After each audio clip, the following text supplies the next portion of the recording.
familiar faces that I haven't seen in a while. And then I've gotten to meet everybody, I think, except Trini. Did you and I didn't meet, right? But it's Trini. But yeah, Trini. no, Thank you, Trini. Yeah. I did that to Tila too. I called her Tyla when I first met her. She's like, no. So I apologize.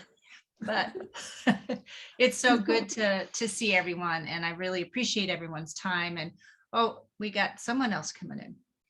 DK. And I'm just going to keep going ahead. Anyway, so I'm glad to have everyone here. I really I haven't worked with Tab in a really long time, as I've told most of you. I think I'm getting old because I think it's been, I mean, at least 8 years.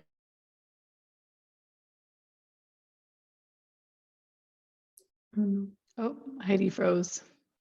Did she freeze for others? Okay. Yes. Am I still frozen? You're back. You're back. Oh, gosh, good. Okay, I hope that doesn't happen again.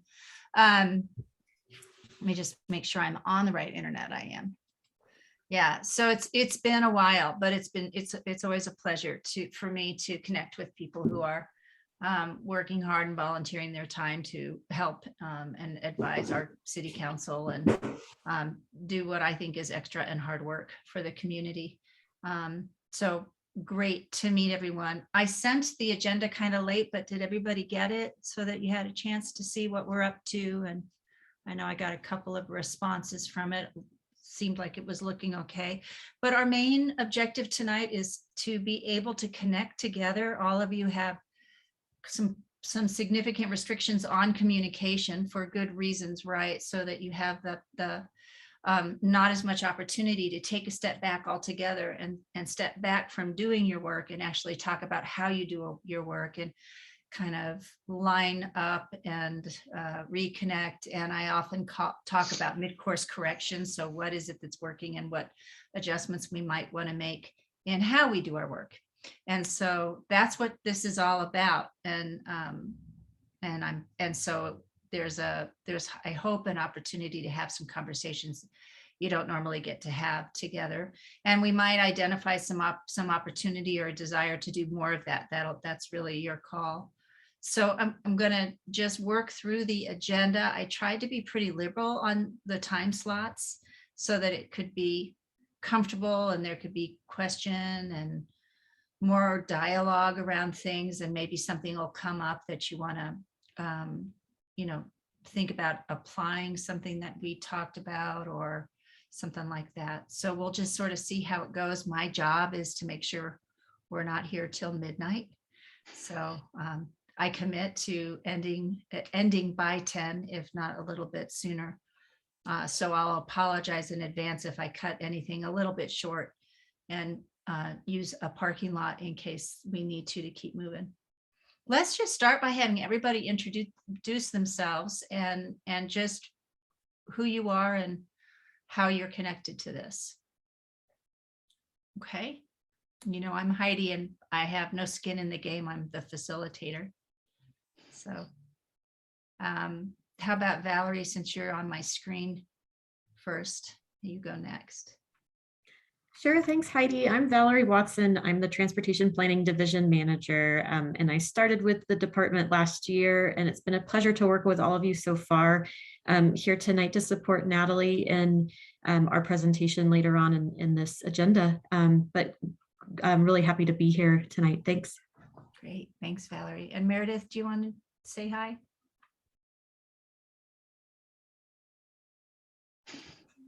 There you Yes. Hi. are. Hi.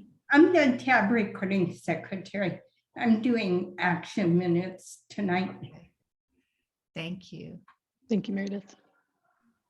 Yep. And Erin. You're muted still. Okay. Hi, I'm Erin Poe. I'm a deputy city attorney, and I'm filling in for Janet Michaels, who's out of the office this week.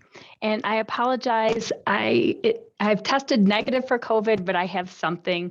So I apologize for how hoarse I sound, but it's nice to be with you all this evening. You sound great so far. Thanks. Nicole. Hi, everyone. Nicole Spear on City Council, and I've sort of been watching and learning from you all over the last few months in my role as Dr. Cog rep and as somebody who didn't come in with a lot of transportation knowledge. So it's really an honor to be here with you all tonight. Thank you. Thanks. Brenda? Hi, Brenda Rittenauer.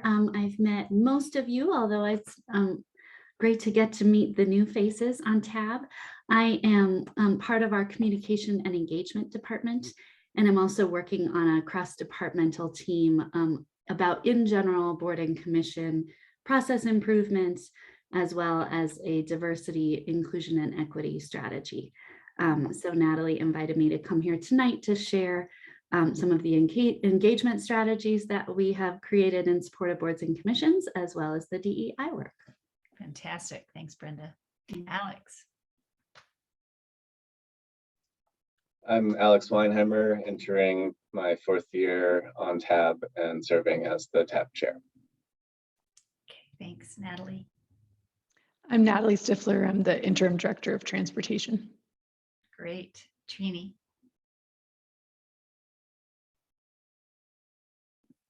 I'm sorry, I'm Trini Willerton, and I am one of the newest members of TAB. Glad very to happy have to you. be here. Thanks. Ryan? Hey folks, Ryan Schuhart. I'm on TAB. I am just entering my 2nd year, and I'm a digital only of the digital only generation yet. So I'm sort of a newbie because I haven't had any in-person meetings. Literally never been to it. Oh my gosh, yeah. We did talk about the possibility that this might be in person, and then something happened to council and we all went, never mind. Yeah, thanks. Becky, I keep calling you Rebecca. Do you prefer Becky, huh? I've been inconsistent, so I apologize. I'll just go by Becky so I won't confuse Okay. anyone anymore. So sorry about that. Yeah, I'm Becky Davies, and I am the other new member of TAB. We're glad you're here too. I was called Heather by somebody who I didn't think I would see again for a while, and then I kept seeing them, and then it got to this really awkward place where I never corrected them, and I just was Heather. And yeah, so I think you can be called whatever you want, but Becky sounds great. I do respond to Rebecca. So. Tila. Hi, everyone. Thanks for coming tonight. Tila Duhame. I'm about to start I'm starting my 6th year on TAB. Okay, wow, great. And how, so that it's a 2nd term then, right? Yep.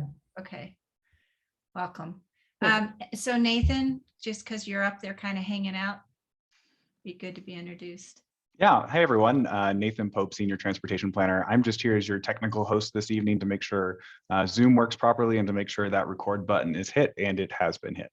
Yeah, thank you so much. And I see, Dave, I see your name, DK.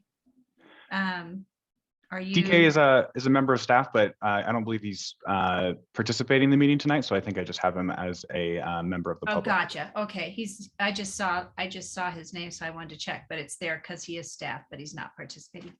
Okay, good. Well, welcome everybody. So as we go through tonight, and I kind of laid out the objectives, I would just like to ask, what are your expectations and accountabilities for this evening? In other words, what kinds of things do you want to hold yourselves and me accountable to in order for it to feel like a good use of time? But if we leave here somewhere around 10 o'clock and you are saying, yeah, that feels like that was a good use of time, what kinds of things will have happened in terms of your expectations, how we behave, those sorts of things?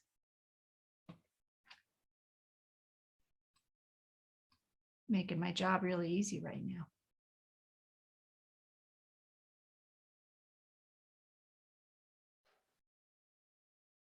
Just keep going on, like no, assume positive intent, give us breaks, stick to the agenda, have fun. Be engaged, have an open mind.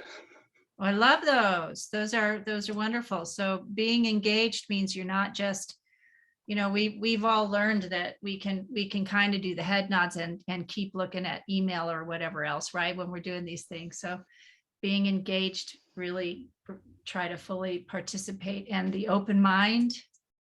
I sometimes like to say, be curious, right? So that sort of listen and engage to understand rather than to respond, those kinds of things. Am I putting words in your mouth? It's okay, cool, thank you. Anything else? I would love to add, when you can, because I know there'd be moments, but you've all done that, and maybe that's your habit, is to have the video on. I'm doing a lot of work right now with people that are still hybrid but coming out of COVID. And one of the big things that I'm finding when I have been asked to come work on teams that are struggling a little is that they didn't necessarily have in place when they met things that helped, fill the gap of not being able to meet in person during COVID. And part of that is having the video on, right? So that we at least, we're not necessarily in the same room together. We have a little more context of how to interpret each other and that sort of thing. Okay. Anything else? That's pretty easy. Well, if you come up with more, let me know. So I've got just being engaged, having an open mind, and using inquiry, and then keep video on when you can. Okay. So sit back and think about when one of the municipalities I'm working with, strategic planning for the city manager and executive team, have decided this is the year for organizational health. And that's what they're calling it, is the year of organizational health. And then identifying what does that mean, and how they came to it. So there's a whole model of organizational health, but what they really were talking about is individuals need to have some good focus on their taking care of themselves. And we haven't done a really great job of that lately, and there's more need for it than ever. And I won't go into all of that, but I wonder, as you all are working, doing a lot, some of it virtual, some of it in person, but everybody seems to have more on their plate somehow than they used to. What are some things that you are doing to take care of yourselves? So what kind of self-care are you implementing? And just have a moment to sit back and share that with each other. So it may have nothing to do with the work that you do for the city or otherwise, but how are you taking care of yourself now? How are you ensuring your own balance and self-care? Well, I can share. I just, as the weather is turning nicer, it is just such a joy to be able to ride, just to anywhere, just even down to get something at the store or just ride around. I mean, I find that to be so soothing, and it really helps me, kind of like when I'm all hyped up, I go out there and just ride for a little bit and come back. Ride on a bike is what you're talking about, right? Yeah. Getting out and moving. And for you, it's on a bike, and being outside really sounds like a big exhale when you describe it. Yeah. Who else?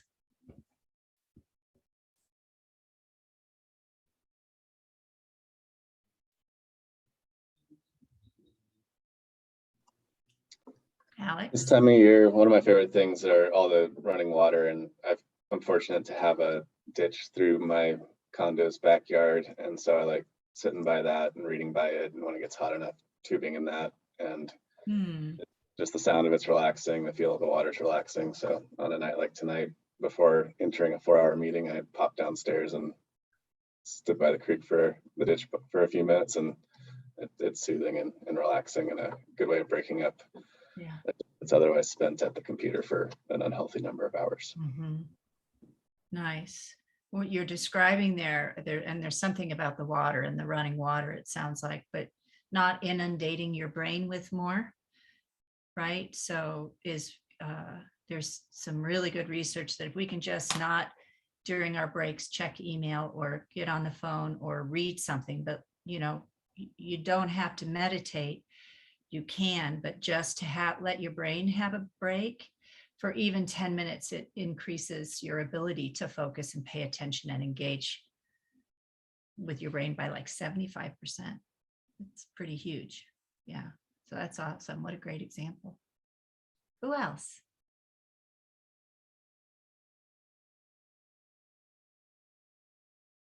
Do you want me to do the call on the people thing? I'm happy to. How about you, Ryan? What do you do? So I don't know if this is important, but like just trying to turn annoying little house projects that never get done, like organizing the kitchen drawer, into something that I can do maybe on a phone, or not that this is meant to be about multitasking, but you know, it's just like you have a few moments and you're at home and have a bunch of crap that's stacked up, you know. Yeah. So Yeah. I'm not sure if that's a very good one. Well, there's, I mean, any way that you can trick yourself to get some of those little, the things off your list, like literally check things off your list, is a good stress reliever. So I think kind of making it more palatable, that's the way that you do it, is do it combined maybe with something else, right? Yeah, that's great. How about you, Becky? Probably the one like sacred activity for me is I play soccer a few nights a week, and I pretty much won't cancel for almost anything unless it's really important. Oh, So really active. Yeah. yeah, that's kind of like helps me stay Uh-huh. sane. So, Mhm. otherwise, if I have free time, I might end up just doing work and stuff, chores. Yeah. Tila? Thanks. I think I've been just having trouble with the question because the predicate of the question is something I disagree with, I suppose. Well, say more about that. That's all right. You can answer I it. don't think I'm coping very well. So you need more self-care. Yeah, sure. But you know, maybe you're getting some ideas of things to try. That was part of thinking about this. Yeah, all of these things are things that I'm like, oh yeah, that would be nice if I could just drag myself out there and do it. I'm taking more naps. I'm not avoiding my friends as much. They're, you know, someone calls and says, let's go for a hike or go for a bike ride. I have a practice to say, okay, yes, even though I really in the moment don't feel like it. And then to Ryan's point, like a messy house is both unavoidable and really kind of depressing. And so I've been inviting people over for dinner parties or whatever. We had my son's birthday party this last weekend because that's a great way to clean your house. Like, because you kind of have to. I can't let other people see this. So now I'm obligated. Yeah. Yeah. I had somebody who once said, in order to get organized, this is my thing. And I started implementing this a little bit. I think it's self-care because it gets things off my plate. They would, with a friend, have a red box night, and the red boxes were not that big. They were this size, but you had to fill it with all the stuff that needed sorting. And they would once a month get together and split a bottle of wine and do whatever was in the red box, sort and file or dismiss whatever. So sort of combining it both with another person and also with something, you know, conversation or whatever. Yeah. Who have I missed?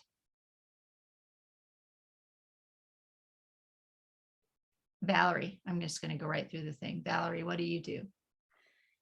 Sure. Yeah. I'll actually share an insight I had. I usually try to just, if I don't have back-to-back meetings, kind of get out for a 15-minute walk. All the things that others have mentioned, you know, clearing your head. And I realized that I was treating it as this 15-minute burst of exercise, and I just be booking it down the sidewalk. And then one day I decided to go a different way for whatever reason. And a neighbor had put out a sign. And as I got closer, the sign said, "Stop, you need to smell this bush. It's called a lilac bush. Please smell it and stand here for at least 30 seconds, and then you can go." It was some very personal message to any passerby. And I don't know that I had really ever thought about how a lilac bush smells, but it really changed my whole approach to my 15-minute walks. And now I try to go all different routes in case I might find some other just gem of humanity along the way. So that's been what I've been doing, just to kind of break up that afternoon, but also just see new things in my little ecosystem. Nice. Yeah.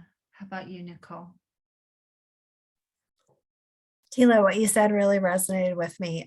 So it's kind of the place that I'm into when things feel so heavy. What do you do? So I have been trying lately to just kind of be in a place where if I can't find hope, at least reach for joy. And so I've been trying to schedule in an hour in my week, every week, that is just pure fun, just light, something new, ideally, that I haven't done before. So a couple times I tried a hip hop dance class. That was really fun. I'm not a dancer, but it was still really fun. This month I've been doing a 1-hour Spanish class from a person who lives in Colombia. And that's been really fun as well. So trying for joy. I did my first improv class last week or the week before, and I think I'm going again on Thursday if anyone wants to go. Awesome. So brave. Brenda's like, yes. Yeah. How about you, Erin?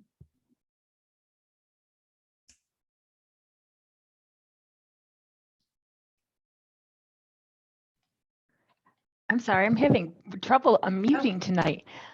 Can you hear me? Mm-hmm. Okay. I like getting outside. If I can get outside, I try for an hour a day. And that just is a complete reset. And it's like it's a different day when I come back. So I have a pandemic puppy who's 2 now. So that's kind of our time to go out and explore. That's great. Thanks. How about you, Brenda? Yeah, sorry, I wasn't sure if I was supposed to stay in the background or not stay in the background. So I couldn't resist Tila's improv comment. So I jumped back out of the background. Yeah, I have 2 degrees in theater, Tila, which is why I'm excited for you. And improv is amazing and hard, and it takes courage. So I'm also very impressed. Well done. I have Erin's same story about my pandemic dog. So instead I will talk about I have a 10-year-old. And so just being really intentional about setting a time aside for him. Some days I get to pick him up from school, and so that makes it easy and it's just built in the day. And other times I have to really pull some time out of the evening to make sure I'm hanging out with him. So nice. Thanks. And Meredith? Oh, yeah. Well, we currently have 6 grandkids and 1 more on the way. Wow. Wow. And so that's some diversion, but my big thing is getting up into the mountains. And currently the Avalanche playoffs. Oh, yeah. Be away Seriously. from work. Yeah. Yeah, I'm not always finding that stress relieving, but it is fun. But I have discovered that I have to find out what the score is at the end of the game, and I record it, and then I'll watch it, because otherwise I can get too stressed out. Yeah. Well, it's been our whole life. So wow. And Natalie, I haven't asked you yet, right? Yeah, I feel like mine's obvious. I have a 2-month-old at home, so any time with her is pretty awesome. Yeah, fantastic. It is. That's a great one. All right, so I think I got everyone right, and I got some good new ideas. I need to shake it up every now and then, so I find that real helpful. The one that for me really resonated was just exhaling, like just stand by water or just get outside and not necessarily race for 15 minutes like Valerie, but literally stop and smell the flowers, right? That's great. Thank you, everyone. The first thing on our agenda is to have a little time with Erin, just sort of a fireside chat, sharing some of her experiences and wisdom around boards and commissions and bylaws and all that fun stuff, right? I don't know about fun, but that's what it is.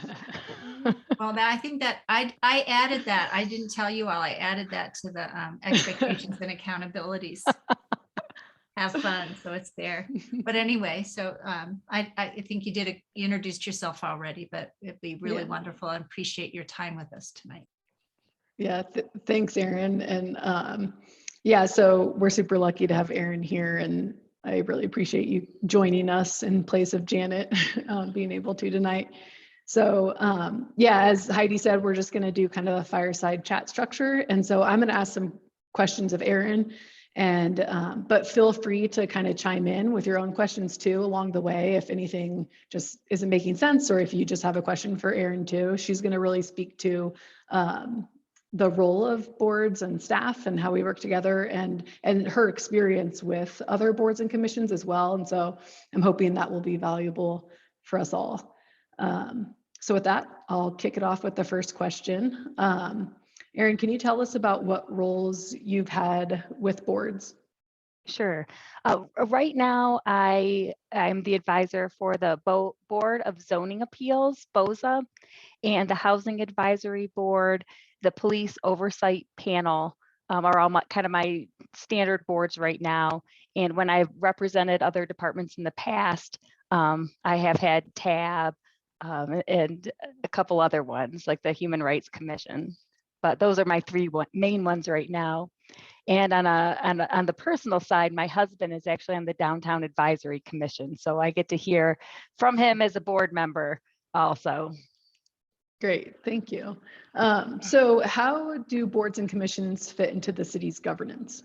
Sure, they're kind of a great local government opportunity. So we have some that are advisory boards and some that are quasi-judicial and some that are both. So a quasi-judicial board sits as a judge and makes determinations on applications most commonly. And then we have advisory boards such as TAB that advise the city manager, city council, and in TAB's case, also planning board on matters of policy. So can you tell us a little bit about what the roles of board members are? Sure. And one of the most important things that I think the functions that boards can fit are how they relate to the public and what an opportunity it is for public participation. So if not for boards, a lot of times members of the public would not be able to be involved in a matter or a project or a policy until it gets to a council meeting. And at that point, a lot of work has gone into it and it's pretty well baked. And so by involving boards and commissions, that also gets the board and commission members input in their personal experiences and what they hear from the community into it. But it's also a forum that's very important for the public to be able to participate in. And so board members are appointed government officials. They are not just volunteers. We have a lot of great volunteers, and even though they are not paid, board members are official appointed government folks. Whether the board is quasi-judicial or advisory, a board member's everyday experiences are very important in helping form city practices and policies. Council sets the work plan for the city, but staff and the boards are really how that work plan comes to fruition. I just want to pause here to see if others have questions before I ask some more. Tila. Thanks. I was like looking for the chat and just typing things in. So, so just what Erin just said about how some of the stuff that comes through the board offers public participation. It occurs to me that the current board structure, all of our existing boards were created and established before we as a city had adopted the very fine-grained engagement network. And I'm wondering, I've been wondering for a long time, do we have too many boards? Sometimes we don't have enough volunteers to fill all the seats that there are. And so I'm just curious, is there an effort on the city's part, either initiated by city manager's office or council, to cull down or change how boards operate? Because now we have a lot more sort of structure and expectations around public engagement and involving public in process earlier on, and a number of different kinds of levels.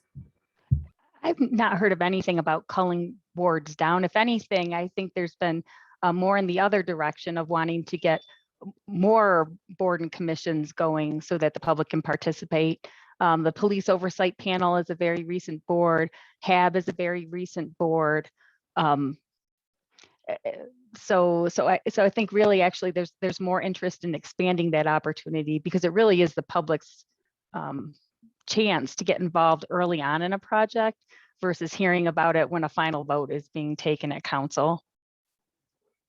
And I think that the communication is a great, I'm glad you brought that up, because one of the things that HAB did when I started out with them is that they were very concerned about communication and in reaching a broader audience in Boulder. And they did a lot of work with the director of communications, Sarah Huntley, to look at creative ways to kind of get their message out there and get feedback from parts of the community that we don't always hear from.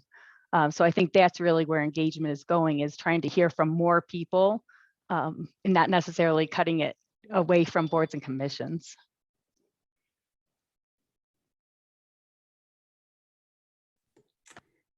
I'm happy to jump in here too from our engagement team. Thanks, Tila. That's a great question. And I really appreciate the observation that you're making about our engagement work. We are really trying to do many different types of strategies to hear a lot of voices, as Erin said. And I am part of a staff team, as I mentioned, that's looking at some overall process improvements for boards and commissions. It's sort of on the horizon of a next topic down the road a little bit, that we do need to look at the full landscape of our boards and commissions and really make sure that they are there for thoughtful, important, meaningful reasons, because we know that's why people become board and commission members, for thoughtful, meaningful reasons. And we want that to be true, and we want that to be a good environment for them. So, so that is part of the long-term conversation, is do we have what we need, and do we have too much, or do we need different, or how should that look? But that's probably a little ways away still.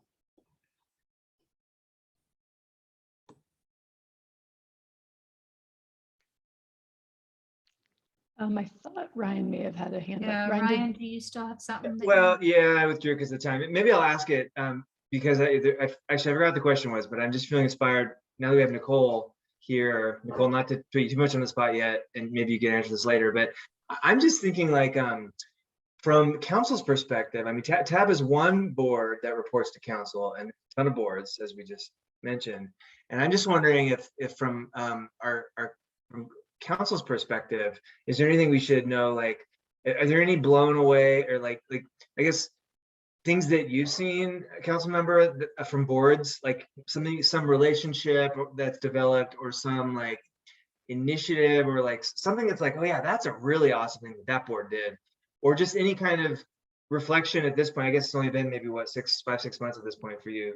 But I'd be grateful to hear if you have any feedback for us on, like, here's this template that you like. Yeah, I'm happy to speak there. And I just want to emphasize I'm here just as Nicole, the council member, not as Nicole, representative of council. So just, kind of here to offer my observations and learn from you all. And Ryan and Tila, I love both of your questions. And I think that this is something that I've heard some of my colleagues talking about, is how do we think about this? And so the short answer to your question, Ryan, is no, I don't really, I haven't quite seen enough to sort of get there. What I personally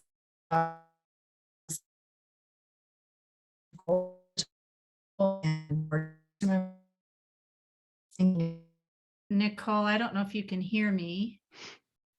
You're a bit choppy. And now you're frozen, so probably can't hear me. At least it's not a bad face, huh? She's not snapping back. It always happens right when you're on the big reveal. I know. Here's the Yeah. answer. So we'll have to see. I don't know how to help her, but we'll see if she bounces back. I sent her a message just to let her know that she froze. Okay. And we can definitely circle back.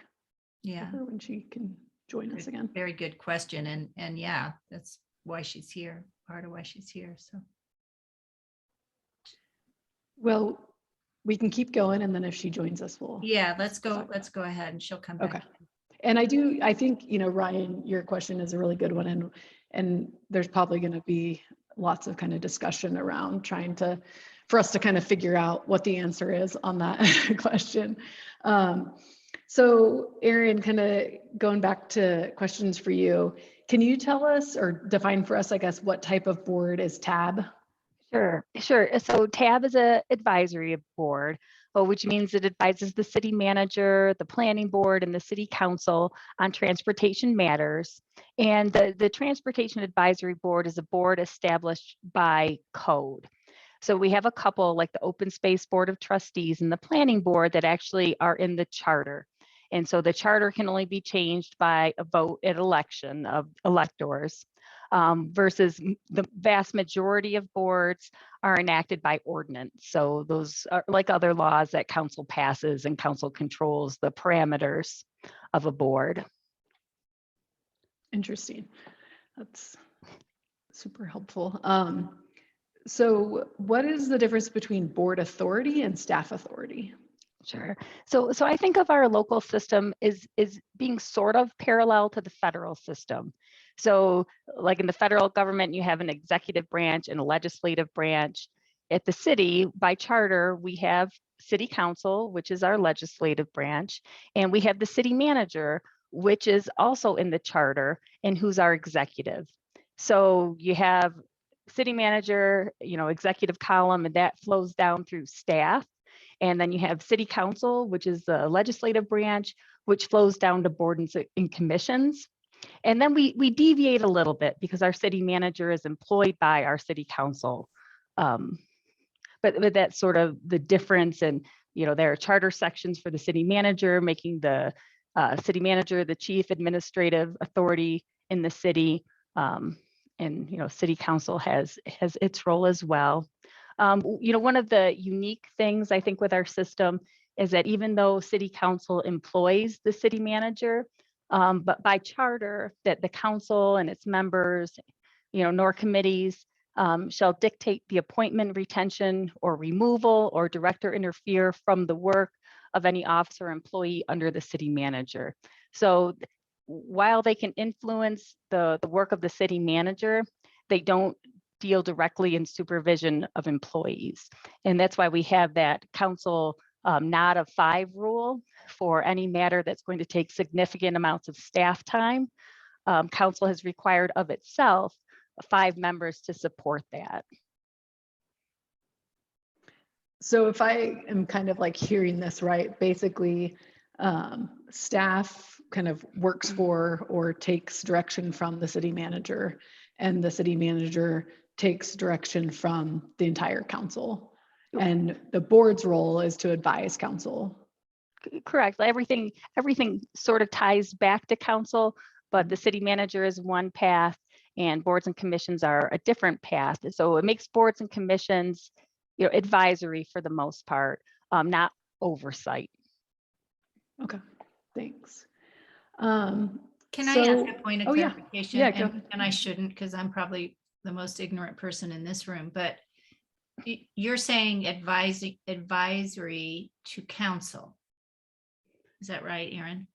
I think that's how they are mostly thought of, but technically they can advise, they offer advice to staff too, which is who they most commonly interact with. So they would meet with Natalie or her staff and provide input on, matters that come before them on their agenda. Okay, thank you. Yeah, thanks. Do folks have questions here?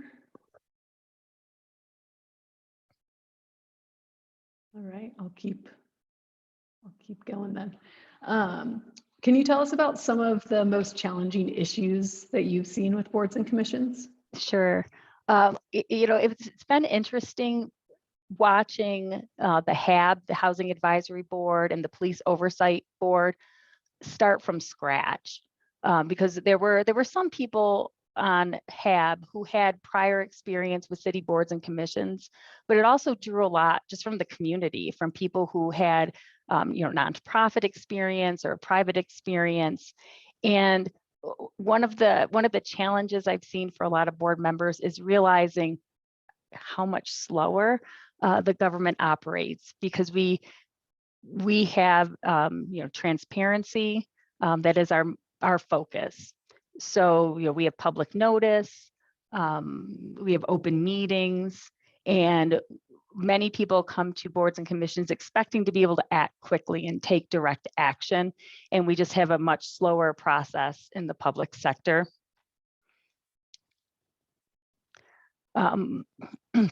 Excuse me. I think another transition item for some members is kind of leaving behind the advocacy role and becoming a city official. There's a different dynamic when you interact with the government as an advocate for a particular demographic versus now sitting as a city official and representing the community as a whole. So that is something that people come up to speed with pretty quick. I think some of the other, more of a conflict issue that I've seen is some boards being very invested and having goals that they would like to achieve and trying to control the work of staff or direct work plans, when really that direction comes from council and it's set annually at their retreat. And then it's up to the boards and staff to implement that work plan. And part of that is recognizing that there is so much that the city does that kind of goes unnoticed. Like we have the really exciting projects, but then there's a lot of things like just filling potholes and keeping the snow off the streets and basic infrastructure that eats up a lot of staff time. So staff time's like money. We only have so much of it that we can use, at any given time. That's helpful. Thanks, Erin. I know, I see that Tila has her hand up, but there's been a chat going on and I am not sure. I know the public can't see it, so maybe we need to share it out loud. I'm not sure what the protocol is there. But it has to do with, and Ryan, your initial question, what was that based on? Or your initial, I think it's council, city manager and staff. I don't know what that was in relation to. Was it who you advise? Yeah, I think Tila has clarified that Okay. the code or the charter says it's Yeah. council and the city manager, but implicitly city manager means staff. Staff's who we actually, because they're under the Thank city you. manager and that's who Yeah. we spend most of our time with. So it's Yeah. really all three. I It was suppose. just clarification, but yeah, thank you. Okay. And Sorry, I'm always the troublemaker in these meetings. Tila. I just wanted to back up to something that Erin said about leaving the advocate role behind. Because I think you were using advocate there as sort of the sense as an attorney representing someone and advocating for their case versus I think that as board members, we don't perform a complete mental flush of what our priorities and our inclinations and things that strike us as important are. And so Trini and I will, continue to advocate for.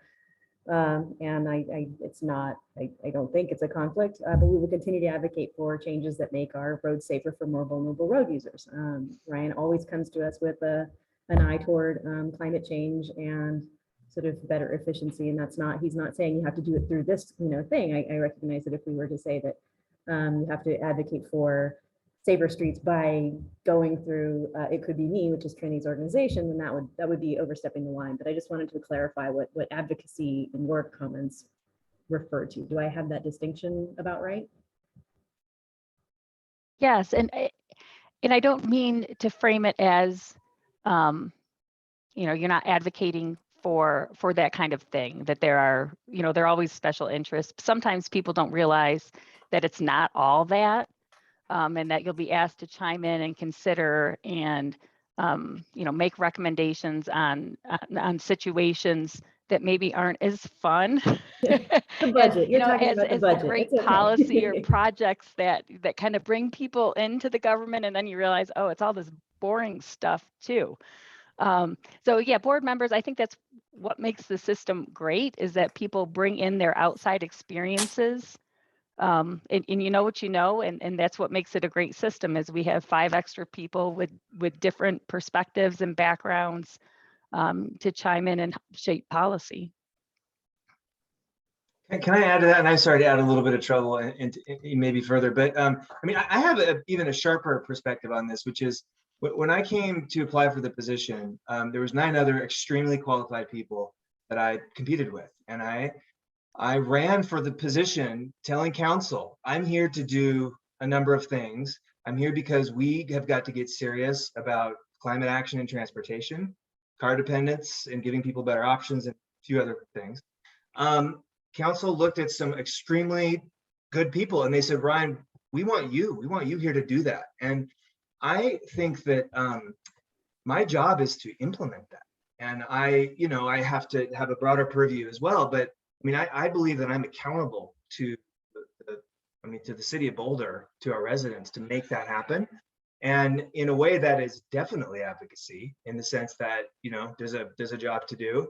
Now, of course, I joined a team of advisory board members that have to bring other things, and we have to work that all out. But I guess what I would offer is, if we're not coming to this with essentially a charter, or, you know, a sense of a role that is a politically driven, values driven, you know, I guess kind of a mandate, then we should maybe, well, I don't know, maybe I'm not phrasing it the right way, but my impression is that's, you know, I'm actually here to do some work, and you know, we'll continue to work on that hard. And maybe we don't have time for this today, but it might help for us to make clear what those things are as individuals, as board members, that we believe we're here to really work on. And I'm going to interrupt for a second, because you just said a whole lot, and I'm trying to formulate a question out of that is our role as, can someone formulate a question out of all what Ryan brought? Because this is my understanding is what you're saying, and let me know if tell me if I'm wrong. I don't know, Aaron, if that's a something you can respond to, or if that might be. I think so, and I think I can you know, maybe offer an example from the police oversight panel. They also, you know, a pretty recent board, in developing their bylaws, they set aside a part that would be their guiding principles. So they as a board are kind of sifting through, who are we, what's important to us, and how are we going to do our work? Because they feel pretty good about this initial group and their relationship with the police monitor, but over time, you know, people change in and out, staff changes, members change. And so that's something, you know, that can be one of the good aspects of having bylaws, is you can bake some of that in about why you're here and what you want to accomplish. You know, ultimately, you're a little constrained by the code provisions that council's enacted, and they still set the work plan, and you still have your code provisions. But there is some leeway in there about how you work as a group. And so, you know, that's something that I can forward on once they come up with it. But there is some room to put your own stamp on it and your own personality as a board. I think that's you know, something that my understanding is the tab you all kind of looked at some point, but didn't move forward and decided not to create bylaws. But this sounds like, you know, and I want to finish with some of the other stuff that you want to talk about, Aaron, but this is my question, not to be answered right now, but to let it sit in there, and I'll come back to it, is that maybe that's something that you all want to pursue together in order to put your flavor on it, the sort of bylaws and operating agreements, completing something that I think you started a while ago. Nicole. I was just going to take you up, Heidi, on your turning Ryan's comments into a question, because what I heard was a lot of questions actually around accountability. And so, Aaron, maybe as a question to you, what is TAB accountable for? What is council accountable for? What are staff accountable for? That feels like it was a part of that question too. And Ryan, please feel free to jump in and say, no, Nicole, that wasn't it at all. That's not right. Yeah, well, I think, you know, I think of it as we all have to play in the same sandbox. And so council kind of builds that sandbox and gives us the sand and gives us, you know, things to do with it. And then it's up to us as staff and board members to figure out what we build. You know, they have something that's relatively short on the work plan, and it's up to the rest of us to flesh it out and achieve that goal. And a lot of times there are many different paths to the same sort of outcome. So which is the path that you want to take? It's a bit of a build your own adventure, and hopefully people work well together to get there and have a little fun along the way.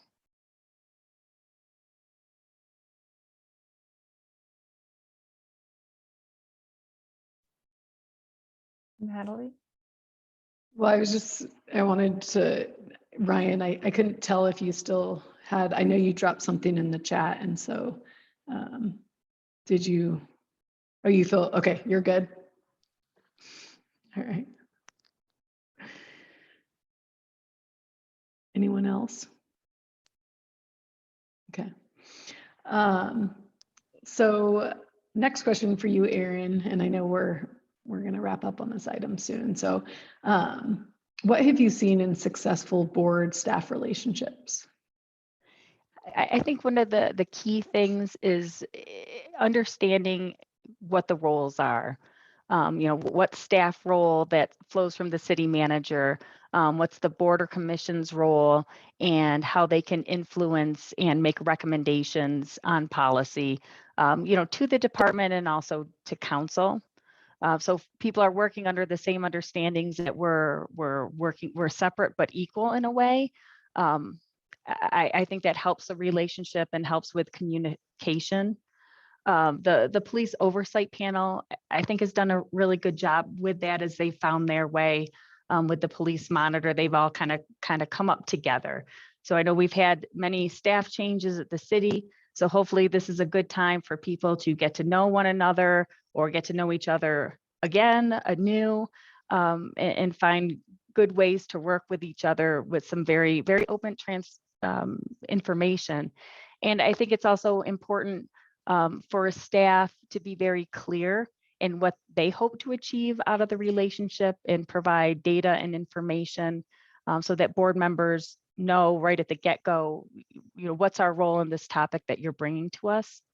And one of the things I've seen successfully with bylaws is HAB has an agenda committee that they set up through their bylaws where the chair and the vice chair meet with staff and decide what's on the agenda. So, that gives the board members, a chance to, get in at the early part and think about that work plan and when they're going to hear it and what they're going to do throughout the year for their meetings.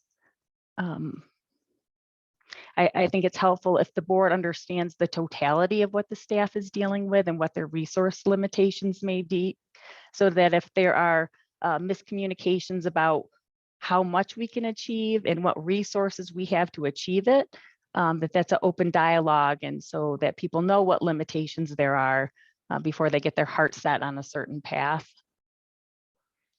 So yeah, I think everything always comes back to communication. Thanks, Erin. Any questions here?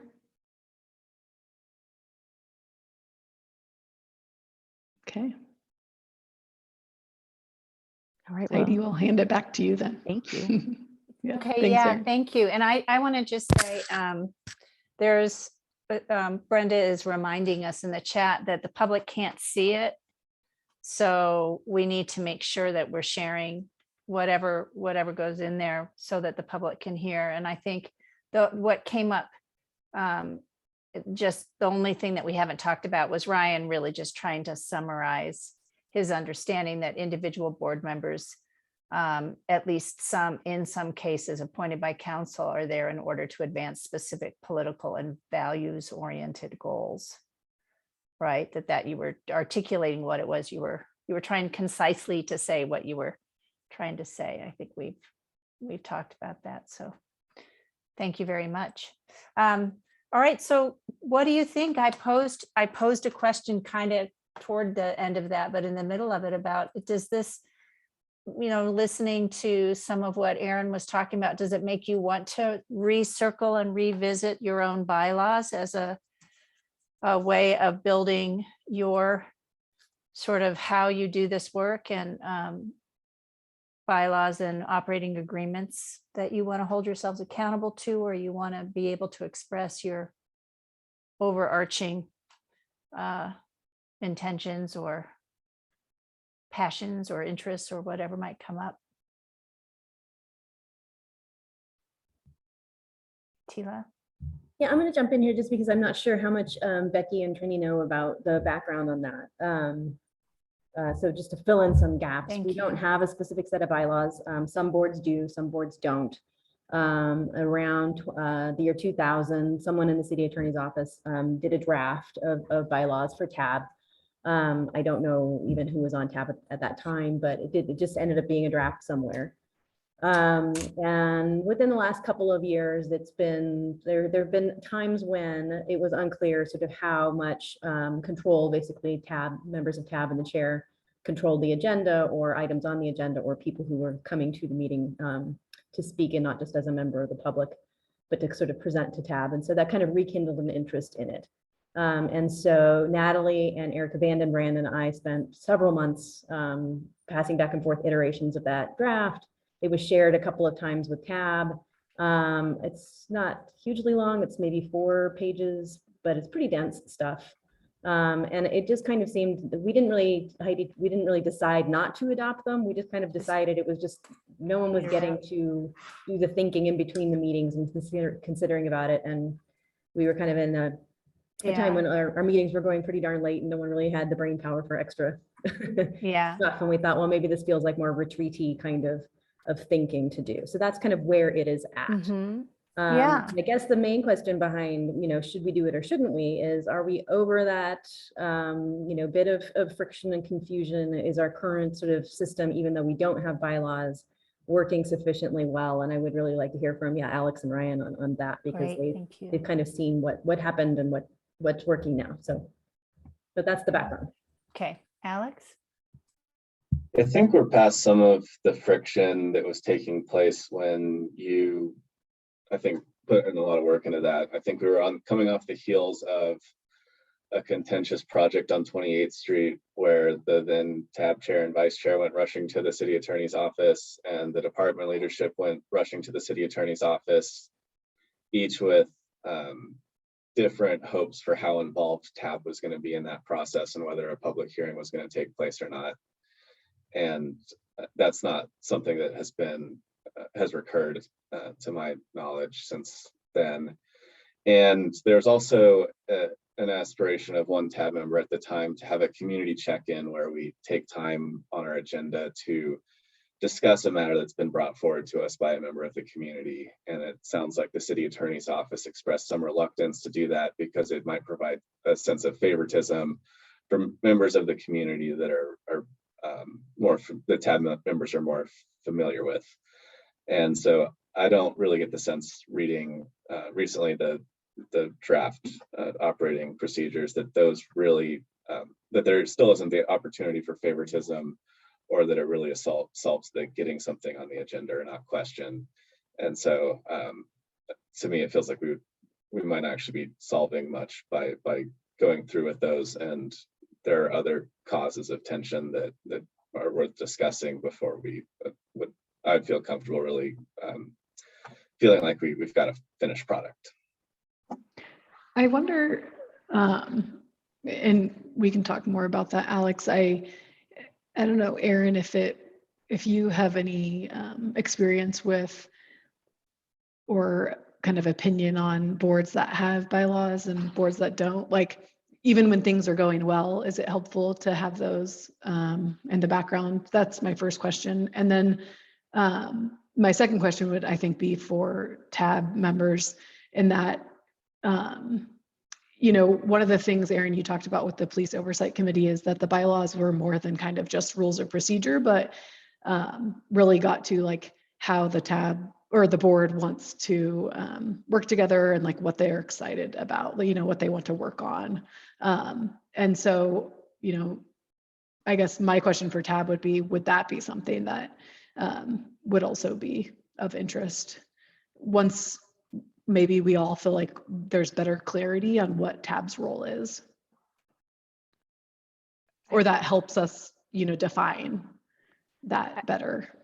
I mean, for your first part, I think it's always good to have the some sort of bylaws. I mean, if for nothing else other than a training tool for people coming onto the board, to know what to expect and how does the meeting flow. And the police advisory board is working on, they're still developing their guiding principles section of it. But just as a new person, you can pick it up and kind of know what to expect at your first board meeting. Sometimes the chair can't be there, someone has to fill in. It can be helpful to them. You can have some perks in it, like the agenda committee, to help iron out that process. I think you can head off a lot of issues with good bylaws. And if you're going to do it, take it and make it yours so that it's valuable to you. Thanks, that's helpful.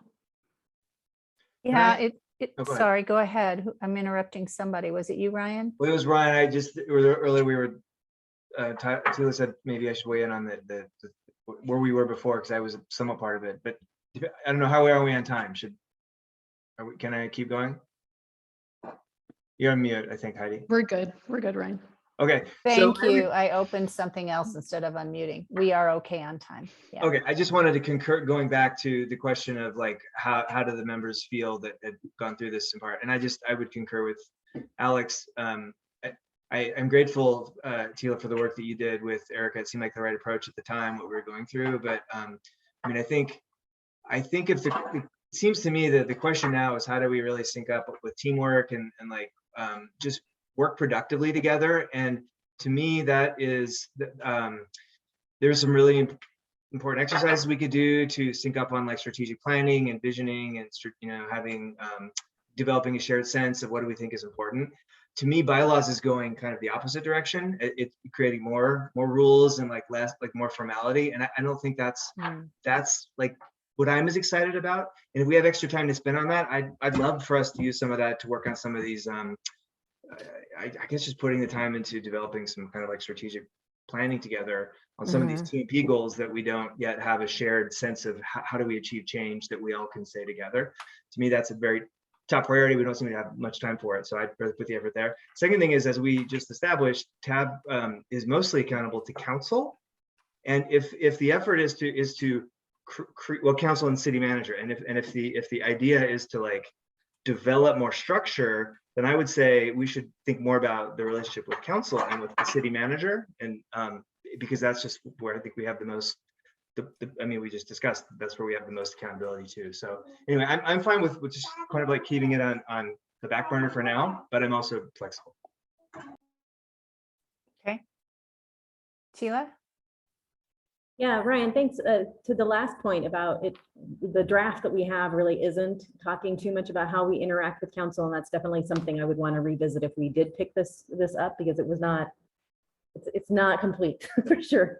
And I had a question about the council not of 5 rule, because I don't know where it comes from or how codified it is, but one of the things that the current draft operating agreement does do is does a similar thing. There's a not of 2 rule in there, basically.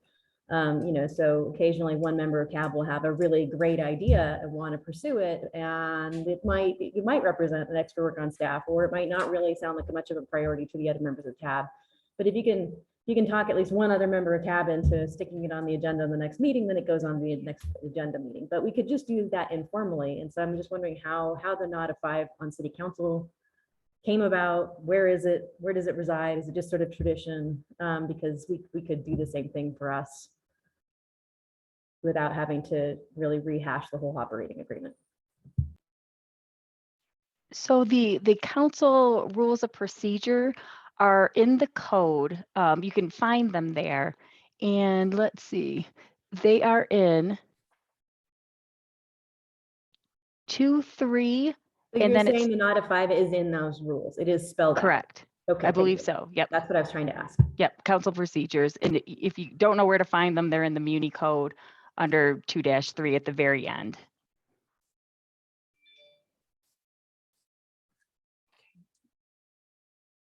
Okay, any other questions? Thank you so much, Erin. Any other questions specific to Erin or this whole conversation? What I think I'm hearing from at least 2 of you is not very interested in putting time and energy into this now. And I don't mean tonight. I mean putting it up as something that you spend time with going forward, but a little bit of a wait and see. So looking at some of the examples from other boards, and then maybe once there's some clarity around the role of TAB, et cetera. I think that's what Natalie said. Then maybe. So I won't toss it out. It's there, but we can revisit that another time if that's something that you're interested in. I'm not hearing a lot of interest or commitment to it right now, though. Accurate? Yeah. Okay. So at this point, Heidi, yeah. Nicole just has her hand. Thank you. Hand up. Hi, Yeah. Nicole. And please do always interrupt me. I just miss those hands so often.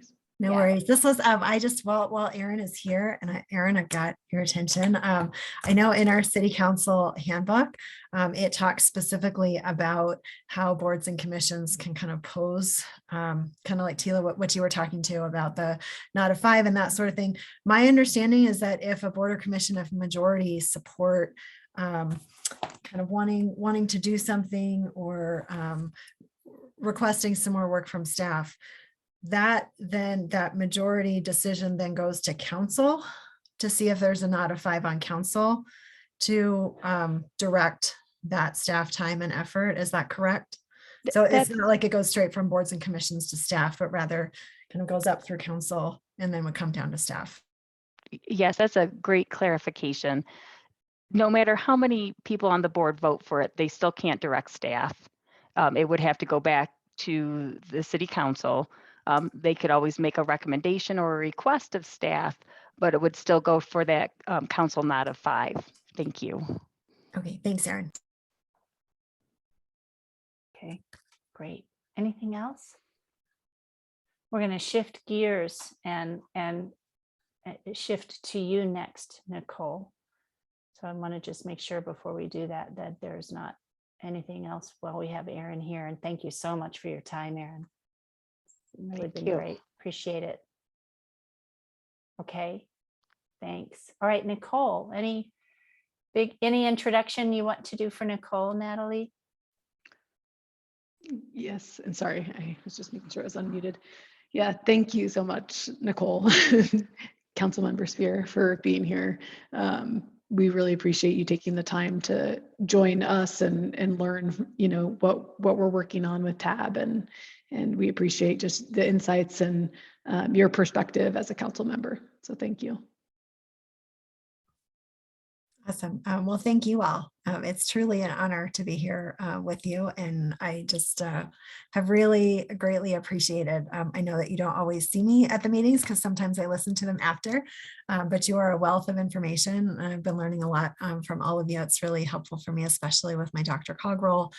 So I just want to take that chance to thank you personally for teaching me a lot. And then also just thank you. Like I said, I was trying to say earlier when I think I may have frozen, I'm here in my individual capacity, not as sort of a representative of council. But I think I would probably be fairly safe in just saying thank you for your service on this board.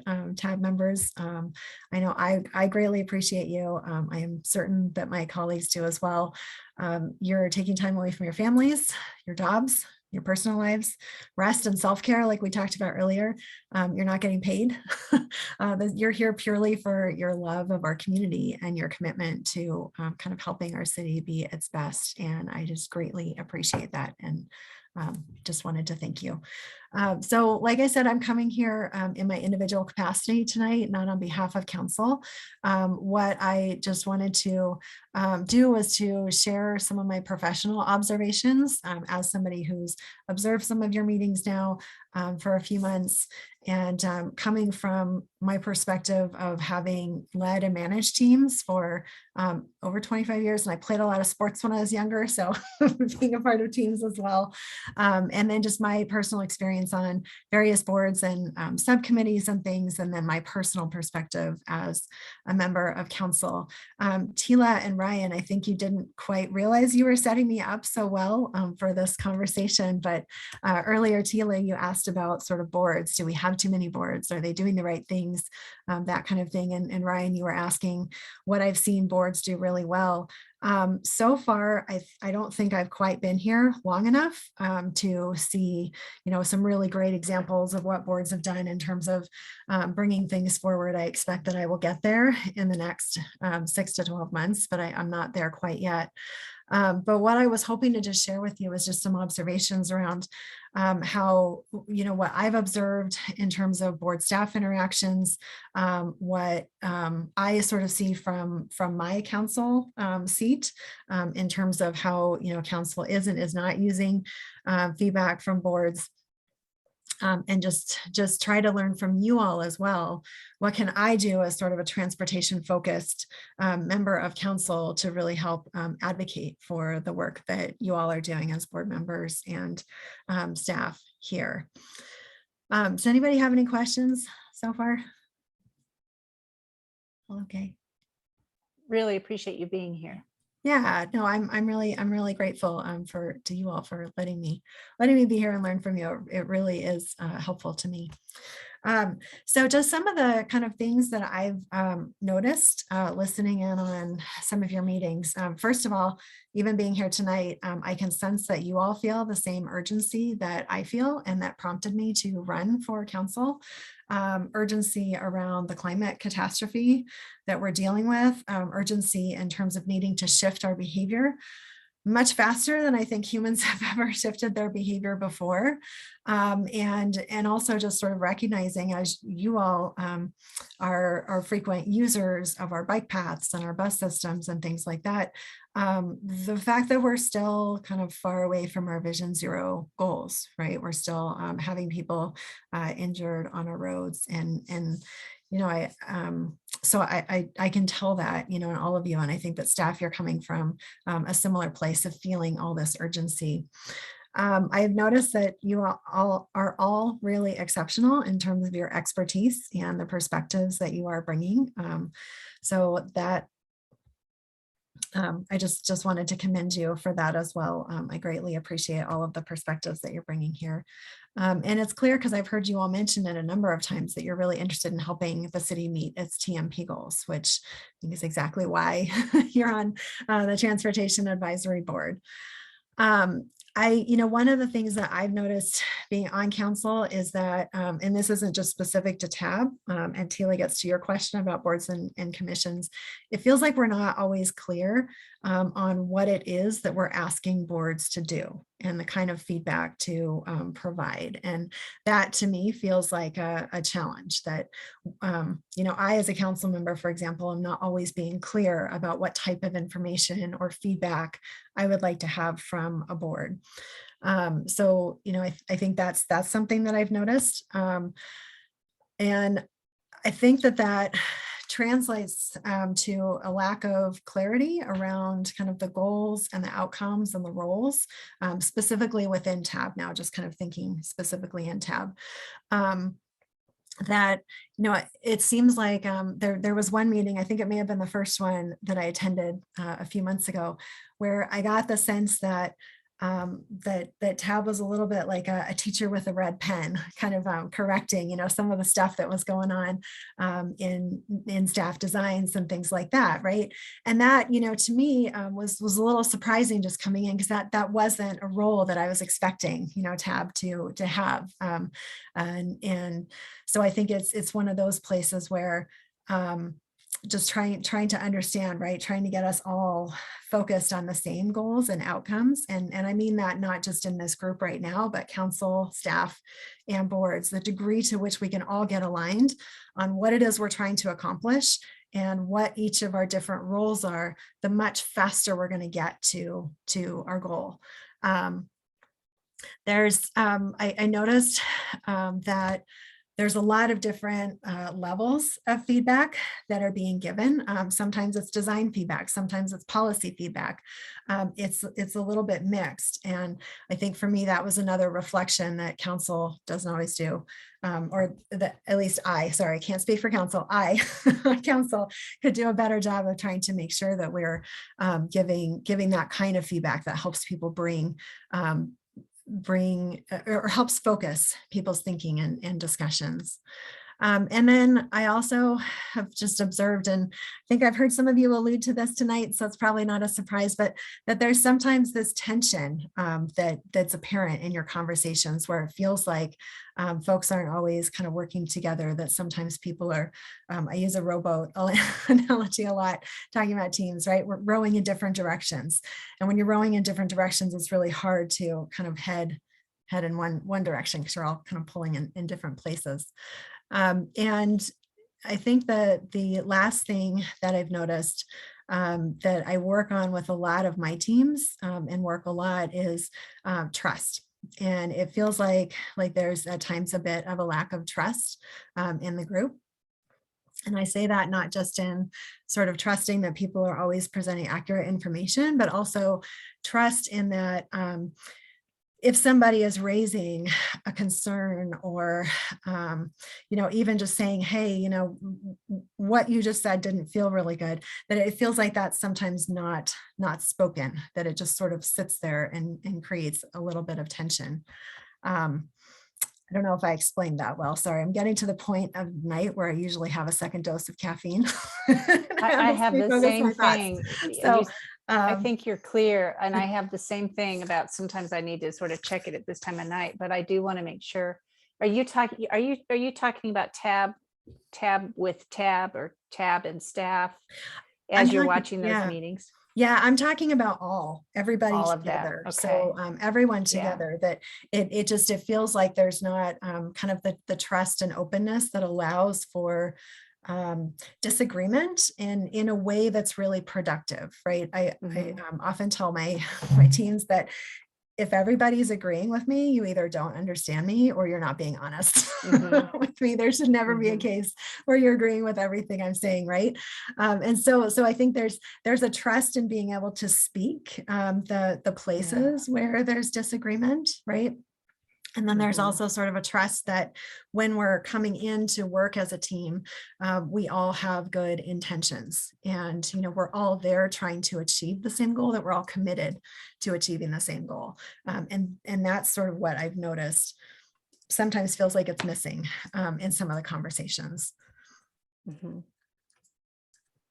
Yeah, and I think there's a so what aspect of that, but you spoke about also, because when everybody is so, from what I gathered as I was just speaking with people and listening, this passion is a wonderful thing, right? It's why we have people on the board, but it can not work in the best way that everyone needs to right now to achieve these difficult goals that I'm hearing about, if it's not aligned together. And you're also bringing something else up in that, which has to do with that sort of basic trust that is about assuming positive intent, that we can disagree because we're focused together on solving this external issue rather than focusing against each other as the issue.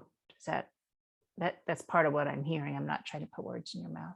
Yeah, no, thank you. And I think just trying to, remove kind of the personal aspect of it, right? So that when issues are being raised, it's about a specific statement or something like that, not the person who made it, those kinds of things. And it's, and I bring it up because for me, and I don't know if anybody's ever read The 5 Dysfunctions of a Team. This was one of the books that I was kind of turned on to when I first moved into real leadership management kind of roles. I can't recommend it enough. It's a relatively quick read. It's written like a fable almost. So it's sort of novel-like, but it has some interesting perspectives. But the one foundation of everything that they talk about is this trust and why it's so important.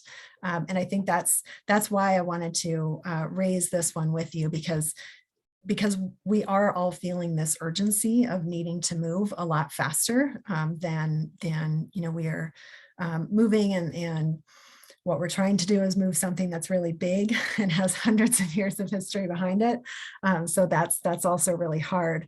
And so, oh yes, thank you, Heidi. That is the book. But to get there, right? I mean, we all, in our own unique roles and the teams that we're on, council, tab, other boards and commissions, staff, these problems are so big that we need to be the best performing teams that have ever existed in order to rise to these challenges. And so I'm curious. I did prepare a few questions on just for us to think about, how to kind of move, how I in my role on council can help advocate for some of the things that we're all trying to do together, and how we can build some of this foundational trust among all of us in order to move things forward.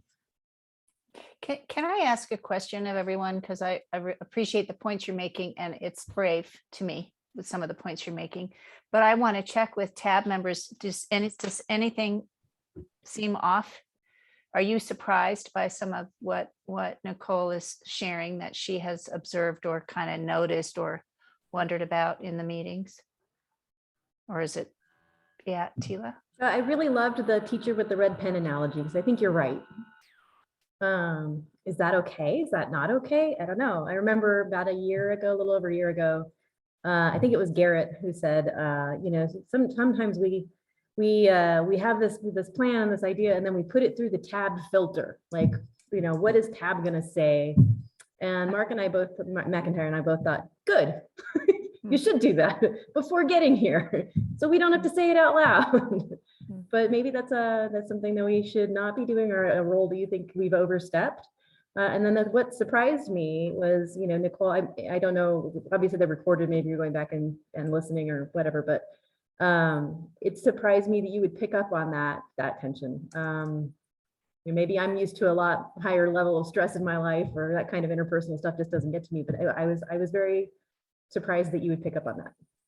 Yeah, that I'm gonna blame. I am a really intense empath, and I feel other people's feelings, and then I feel what I feel about their feelings, and I feel what they're feeling about my feeling. Anyway, That's huge exhausting. feelings.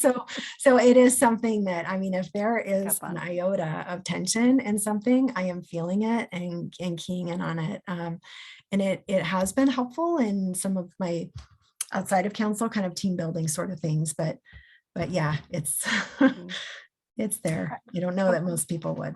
One of the keys that I'm going to jump in here just because it's something, it's also work that I do. And I just watched snippets to try to learn more about you all from a couple meetings. So I didn't ever watch any whole meetings, but a real key to there is what I call an energy drain. Not working together is any kind of language around us versus them. When you're talking, any kind of that is, and so I have a really analytical brain rather than the sort of empathic. And I picked up on some stuff from that. And I don't know if it was as clear as what you're sharing, Nicole, but yeah. Can I mention one other thing about the red pen? Tila, that red pen to me feels like I want it on council, right? I want you all using that red pen on council, like council, that was no, you know, you chose the wrong work plan item, right? You know, these things you're doing when you say you care about climate, those aren't actually climate focused decisions. Like that's sort of where I see that red pen coming out, and where, you know, I would hope that this board as an advisory board to council could really make that input and or impact and make sure we're laser focused on the things that we're supposed to be focused on. Alex. When I first joined TAB, I got some advice from a former city department head, and it was, your job is not to do the work. She's like, coming from this as someone in a similar profession, you're going to have the urge to do the work, but your job is not to do the work. And I've done a terrible job at that, and I've gotten worse over time. And the red pen thing really resonated with me because I feel that I am more hands-on and than I should feel the need to be. More so than I would have ever hoped, and it more than is probably healthy.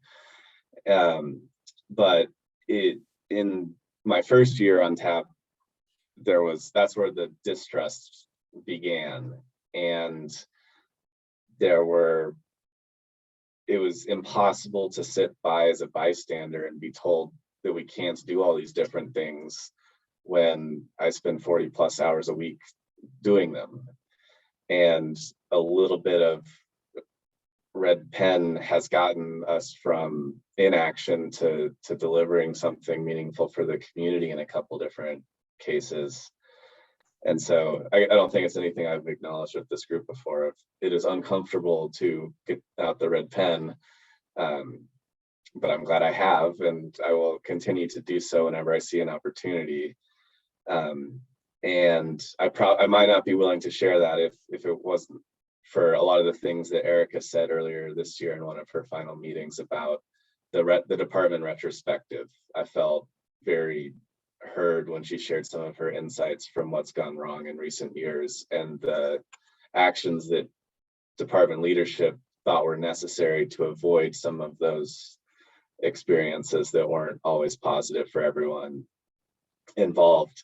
And then also with some of the new hires, we're so lucky to have some of the fresh perspective and experience of really doing some of these things that we're trying to do at a accelerating pace in town here. That I think, I pray that there's less temptation for the red pen moving forward, and it seems like we're on track to get to a place where we can both rebuild that trust, and with that trust will come less of that red pen temptation. And from my perspective, you all really brought out that red pen during council's retreat and on council, right? And we got Can out of it because, you were really pushing for that. And I think that for me, was a place, there were a couple of things that surprised me in the retreat, but the places where I was really surprised in a really good way was when kind of the advisory board, like TAB in this case, came together with staff and was like, we got to make this happen. How can we make this happen? Right. And then kind of getting council to, at least that was how it looked coming from my council perspective. But, I think pushing on us in that way can be really helpful. Nicole, I think what I hear you saying is push on council, not that's the appropriate place to do it. Is that, and not with wherever you heard it, was it staff or whatever in the. Yeah, well, I mean, I think, I think that there's, a place for it. Like if staff is asking specifically, can you give us feedback on this? Please bring out the red pen on this, right? That is a place kind of within the governance structure. But, in the same way that I kind of can't go and direct staff work, and it's really not appropriate for me to kind of critique staff work outside of going through the council employees. I think it's sort of the same thing, that without asking for that permission, and this is just me speaking from a governance perspective and my sort of impression of how our city governance is structured, that the more appropriate place without being given or being asked permission or being asked for feedback by staff is really through council. But that, and I don't know, maybe I think Aaron left. But Heidi, you advise folks too, so maybe you can provide some feedback there. I am the worst person in terms of the rules and regulations around, I'm afraid, right? That is, and I think they're really important. I have to say that to begin with. I do believe there is a reason for here's who influences and impacts who and where voices are heard. I'm a big fan of what is in my field of study called lack of composure, which is that we have the conversation where we need to have it in a really incredibly respectful way, that you can't do that unless you have what you're talking about as foundational trust, which really is even vulnerability-based trust, I think, according to Lencioni. And otherwise it can't happen. But yeah, I was really interested, Alex, when you were speaking, because at first what I heard was, I got this advice and I have gotten worse and worse about it over time. And that shifted to, and I will keep being bad about it because I've had success. Anyway, I realized it wasn't just that, but you gave me quite a surprise ending on that one. That you've felt you've somehow, and I think it stems back to some erosion of trust, that it's what's gotten the results when other stuff hasn't or something. It's felt like that to you. Is that right? Yeah, an example I often use is in the aftermath of a crash on Folsom in 2019, council asked city staff to build protected bike lane there. And what the council was told is it would cost $300,000 to study and $5.3 million at a minimum to build. And we've implemented for $170,000. And I was told many steps along the way of why it couldn't be done. When I started getting some traction with the city manager's office and one member of the department, I reached out to another to try to build some momentum. They told me, nope, 1.5 million or more. Do you have any questions? I was like, I do have questions, and got no response. So there were multiple places where if I just trusted the folks who were, I knew from personal experience that it was a little more doable than was understood, and there was a lack of recognizing that opportunity on staff, and then unfortunately some unwillingness to even have a conversation that if I had stopped, we would not have. Yeah, and I appreciate that. I think I mean it slightly differently, where there's a conversation out of mutual respect where we can actually together problem solve around how could we come in at a lower price tag, right? Or how could we make this happen, rather than that's not true and I'm going to go off on my own and do something. And I see the bobblehead of Nicole, and I feel like that's where like, this is really not my business. And I apologize that I'm sticking my nose in. But to me, that is the richness of advisory boards and staff and council, is when we can together say, this is what's important. Yeah, but I think this is what's important. And here are the limits I see. Well, I don't see those limits. And we actually have the conversation together about how do we have protected bike lanes and not spend so much money. And I know I'm simplifying, rather than you're not telling me the truth, or you're a roadblock or an obstacle to anything happening. Because I hear you say not being invited into the conversation, and I want to how we can all want each other in the conversation really probably is about working together and not against each other. I know I'm rushing what I'm saying because Ryan's had his hand up for so long.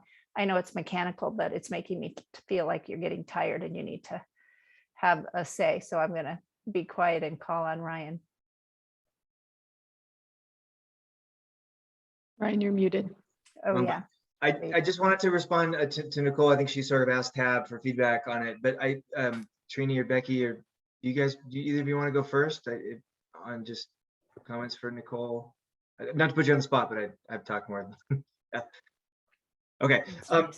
Okay, then, so just a few thoughts, Nicole. Thank you for all that. This really, a lot of it is affirming to what I've thought. So I think you're correct. I think the red pen analogy is a good one, and it tells a few stories here. So I think one is that I'd like to say is, when I started at Tab, my bias coming into this was, in fact, that I would not be, the one coming into super levels of details, but more at the level of like values and priorities, and helping at the kind of strategic planning level.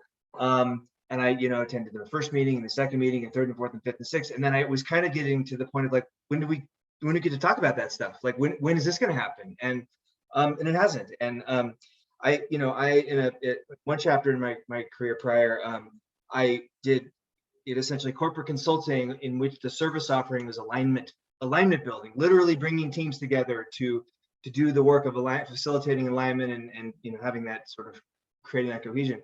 And I know that it's important, but if we don't have the space for it, in the sense that I don't want to point to any one person, but if we don't have a leadership, that says we have to do this, then it doesn't happen. And these discussions, we ends up just parrying with the tactical stuff. So 100% agree. I think we're limited in part inherently with just this idea that we have to meet once a month and 6 to 9. And we've been, what's the word? We've been at a previous retreat told by the attorney, like, and don't make the public spend any more time than just that, because this is equity, and it is. So I think we do have some kind of inherent limitations to doing this kind of alignment work. And but I also think we can do it. And I think too much time has gone on so far in my year plus on council now that we haven't been able to at least have some strategic discussions about the values and priorities of the TMP goals and how we're going to achieve them. And so therefore we end up way down at more of the ground level of just kind of like duking out different proposal ideas. So I like the idea of coming to council, like engaging with council more directly, in the sense of, hey, council, here's what we think you should push on. We're not telling staff to do this. We're telling you this is values and political, decision making that we, budget kind of stuff too. I guess the question would be for Councilmember Spear, like to what extent do you actually have appetite to, really increase the volume or the volume from us on that, because I think we need to be respectful of your ability to do that. And then, from you, it's got to go through the city manager. So, but I'm grateful for you to say that you that was a good experience with, I guess at least with CAN, with coming, to council directly. I do think we probably we haven't done as many resolutions, making recommendations to council as we could, being more proactive about that. So I guess now I'm just talking to my tab members. And the final thing is, I just, one more thing on the red pen, I do want to say, in Alex's, what's the word? Not defense, but just to give him a compliment. The can is Alex's red pen. I mean, this literally was, Alex pulled out a closet of red pens, and was the person who drew most of this up, using his professional experience. And so I just want to say that on one hand, like that's maybe the red pen has some different sides to it, but you do have a body of professionals here that knows things. So I guess the final thing is, sorry, I'm going on and on, but I do think that the future, the next director, full-time permanent director of this department is going to be the most instrumental person in like determining what happens from here. And if that is a person who says, I'm going to stand for all of the TMP goals, and I'm going to make sure we have a strategy for each of them, and I want to work with Tab on getting these right. I think something like that will lead to a much more natural collaboration between Tab and staff. And I think that's something that we've lacked in the past, is a sense that we have both a commitment and a strategy to achieve the TMP goals. I'll stop there. Sorry for the fire hose. But thank you, Nicole. Becky? Thanks. Yeah, I just wanted to echo what Ryan said about it's not always, it's like clear when there are opportunities to give feedback on very specific projects and details.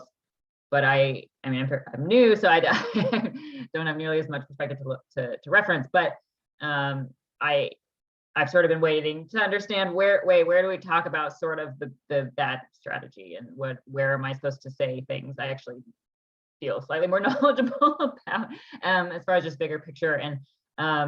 And I don't know when I'm supposed to say those things, or what the opportunity is. And I feel like I understand so many things are in motion, and very few of them seem to be, like, I understand things that can't be changed. I don't really understand what things can, and where one would do that.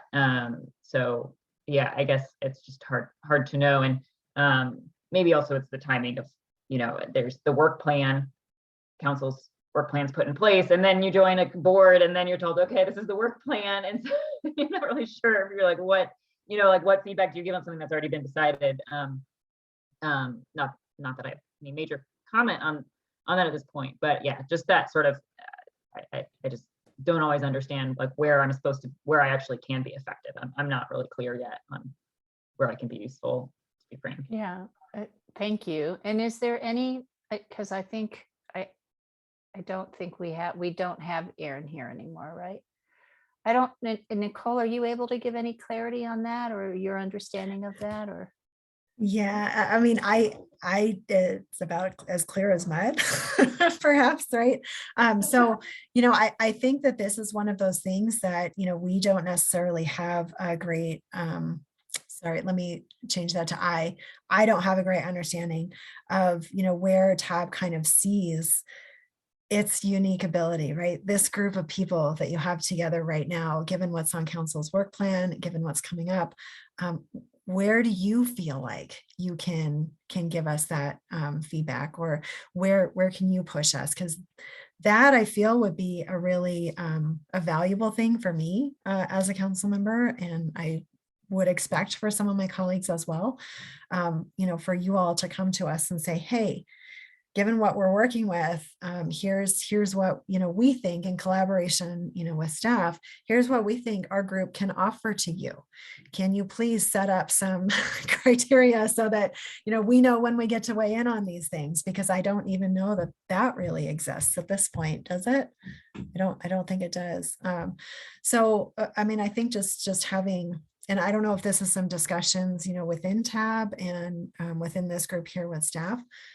Well, But and trying to Brenda under- might have she might have some insight too, right? With the work that you've been recently doing.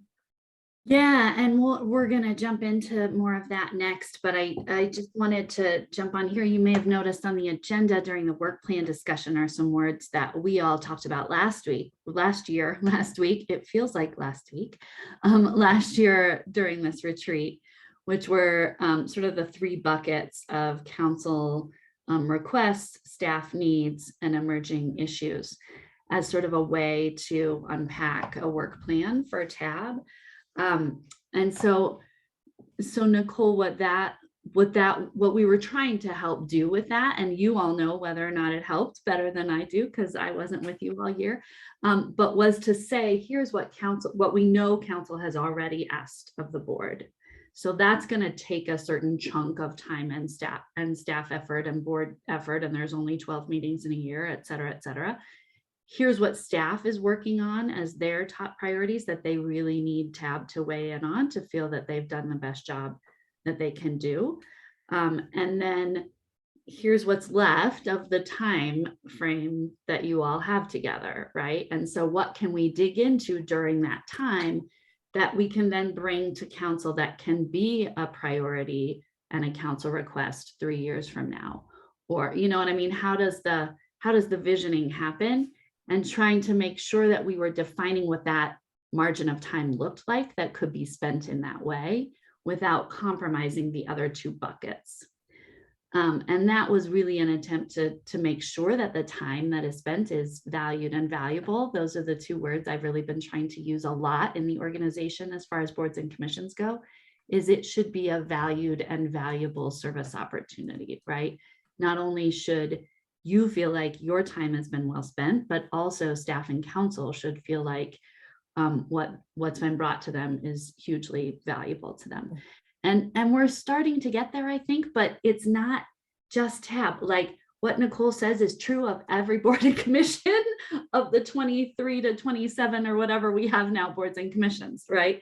The clarity is there for some, and even when it's there for some, it's not really there for some. So it's part of a larger process improvement that we have a cross-functional team, a cross-departmental team working on at the moment. Exciting.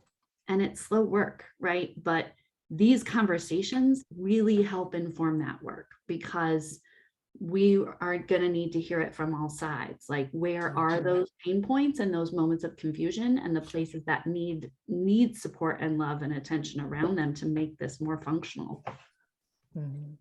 I So think please go ahead, Nicole. Yeah, I was just going to say, just from my own experience being part of these conversations in my day job, sometimes they're not very satisfying, right? When there are real problems that need to be addressed and solved. But what I've also observed is that these kinds of conversations and discussions and decisions are actually the ones that have the longest impacts, because they're changing how work is done and they're creating the circumstances that lead to more highly functioning teams. And so from that perspective, it feels really valuable, not just for this council, not just for this TAB, but for many future USs to come. And Heidi, can I make one last point just to Please offer? do, of course. This is just something that I was thinking of, Alex, as you were talking about kind of getting about trust and the red pen and things like that. And I just wanted to emphasize, it's not blind trust, right? It's not trust of just saying like, oh, you've got it covered, I don't need to worry about it. That it's really once you have that trust there, the next thing to come into the five functions, 5 functions of a team pyramid is disagreement and conflict. Because conflict is actually the way that we get to the best solutions. It's when we have that disagreement. The thing that I try to keep in mind in those conversations where we're having disagreement is this phrase of coming from a place of curiosity. so that it's starting with the assumption that the person is really trying to do, their best work, or trying to meet the goals that we've set as a team, and then question, like, what is it that, that they know that I don't know that's leading them to a different conclusion? That can be a really valuable way of advancing that disagreement and getting to a place of shared knowledge, so that you can kind of move forward to achieve the goal that you've set as a group. Mhm. Yeah, very well put. Thank you. Alex? Yeah, I think if I can give a couple examples of where some distrust has arisen, and then I think an opportunity near term to try for all work together to strive for a better outcome. I want to interrupt for just a second, and you can then continue, but I would love to find what is it that works and how you can go forward. So if it's something that is valuable in understanding that, because, then please share the example. But if it's too, I just want to be careful about, I'm looking at the time, how can we identify the way forward? Natalie, did you want to say something real quickly? I saw you went off mute. Yeah, no, I appreciate that, Heidi. Just as I've been listening, my thought is that, I think a lot of the distrust was from past staff. And there certainly are, I think, sentiments of, more recent issues, but it would be helpful, as we just think about how we work together moving forward, like what are things that work well for us to work together. Because I think we have spent some time on kind of like what hasn't gone well. That department retrospective, I think, was that, attempt to kind of talk about some of the things that didn't go well and how we learned from those things and how we're moving forward. So that would be helpful for me. But that's just kind of, well, one of the things, and this just comes from working with working with teams, is that we get a lot further when we focus on what is it that works and how do we bring that to this situation, rather than the drain of what doesn't work too much. You can't ignore it, and I'm not suggesting that, but I just want to find a way to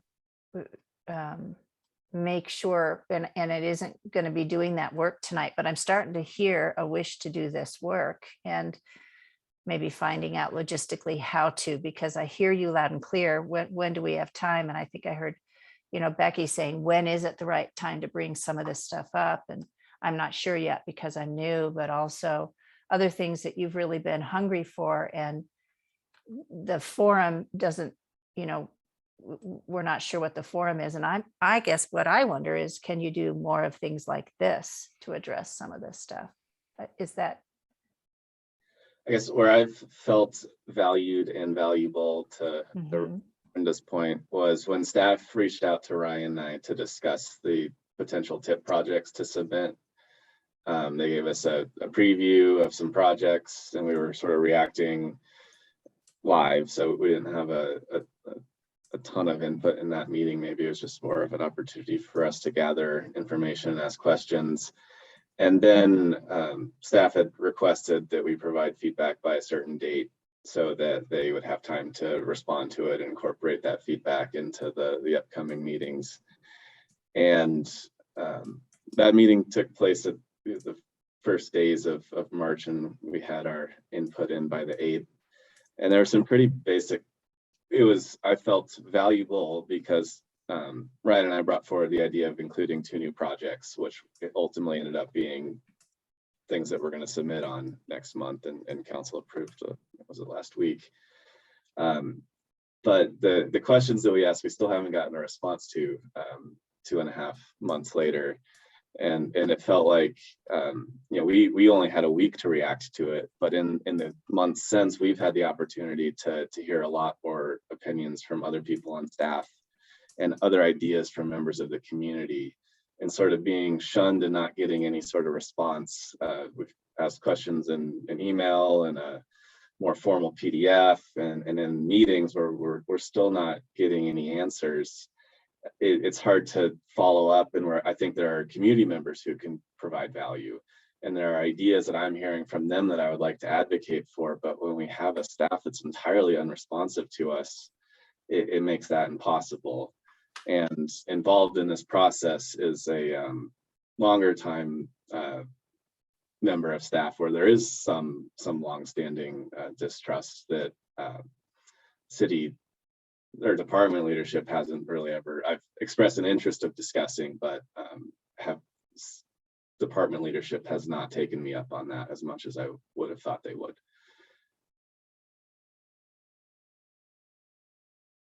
So thank you for reaching out. I wish it was like more of a back and forth than it feels like. Ryan and I just sort of early on just gave over a bunch of information, and then we had more to follow up with if there was a willingness from staff, but we were just kind of boxed out. You know, and So- some of the oh, go ahead. things I get curious about, and I'll let you speak for sure, Natalie, of course, because I don't know anything about this situation, but I hear immediately assumptions that we're being shunned, where they're not, you know, these things, and where some of it might, and some of it might be busyness, now I'm just giving hypotheticals, right? But when I open up and think, well, what could be driving some of that? It could be busyness. It could be that there's a lack of trust on both sides, and there's not a perception of you as a resource. I don't know, you know, so that it's like, instead it's this something that I need to deal with rather than something that I want to deal with. Does that make sense to you? I'm not sure, but there's so much that could be other than being shunned. I just want to offer that up. Natalie?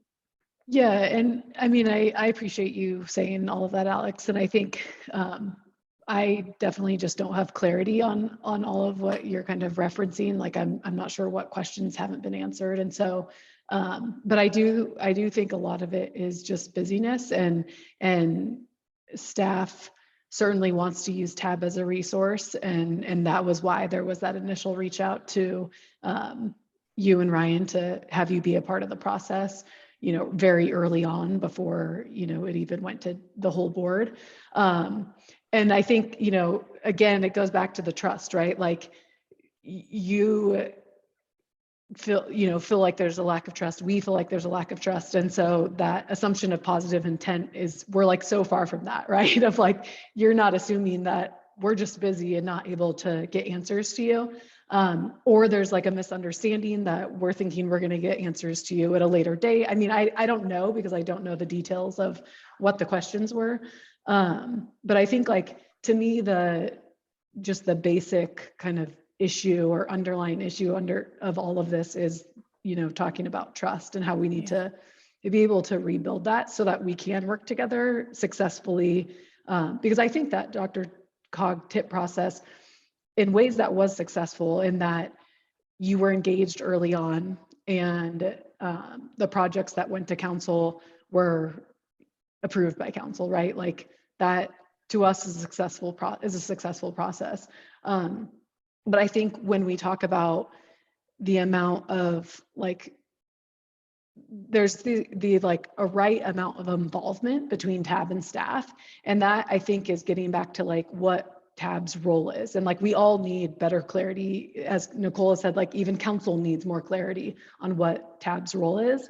And like, to me, there's still a question of like how much, you know, hand holding or whatever word you want to use of like us working together, like you're an extension of staff, is appropriate.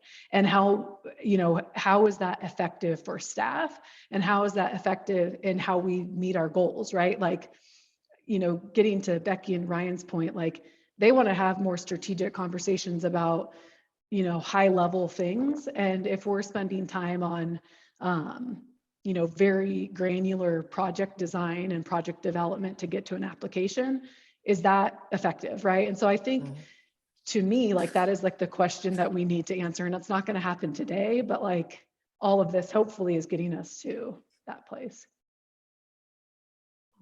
Thanks. Brenda?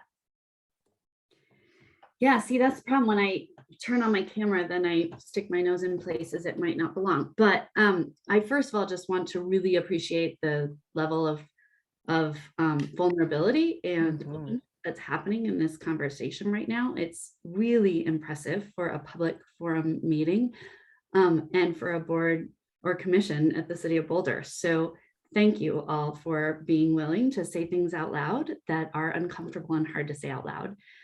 So my contribution to that is to talk about it from an engagement perspective, which those of us who try and really create inclusive and meaningful engagement in the city, one of the things we have to always remember is that not everyone is going to agree with every decision that the city makes, that city staff get to at the end of whatever their long process is.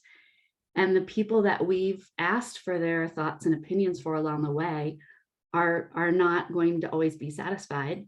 And sometimes they'll feel like because they don't like the outcome, it was a bad process, right? And so we work very hard to make sure that we have good processes and that we circle back. And this is where we are most challenged as a professional engagement staff, is the loop back to say, here is where your engagement happened. Here's how it was listened to. Here's the role it played in the decision that was made. And we know you didn't like the outcome, but it didn't happen because we didn't hear you. It happened because of all these other factors along the way, right? And we're really bad at demonstrating that. And that's part of what I'm hearing in this conversation is we invest in process and we invest in process and we invest in process. And then the outcome looks like this, which isn't what we said. And we didn't necessarily get the conversation after that explained to us why we ended here when we were saying this over here. Yeah. Right. And it's really hard to do when we work at the pace that we work at this city. And so I offer all of those from a general engagement perspective as well. Mm-hmm.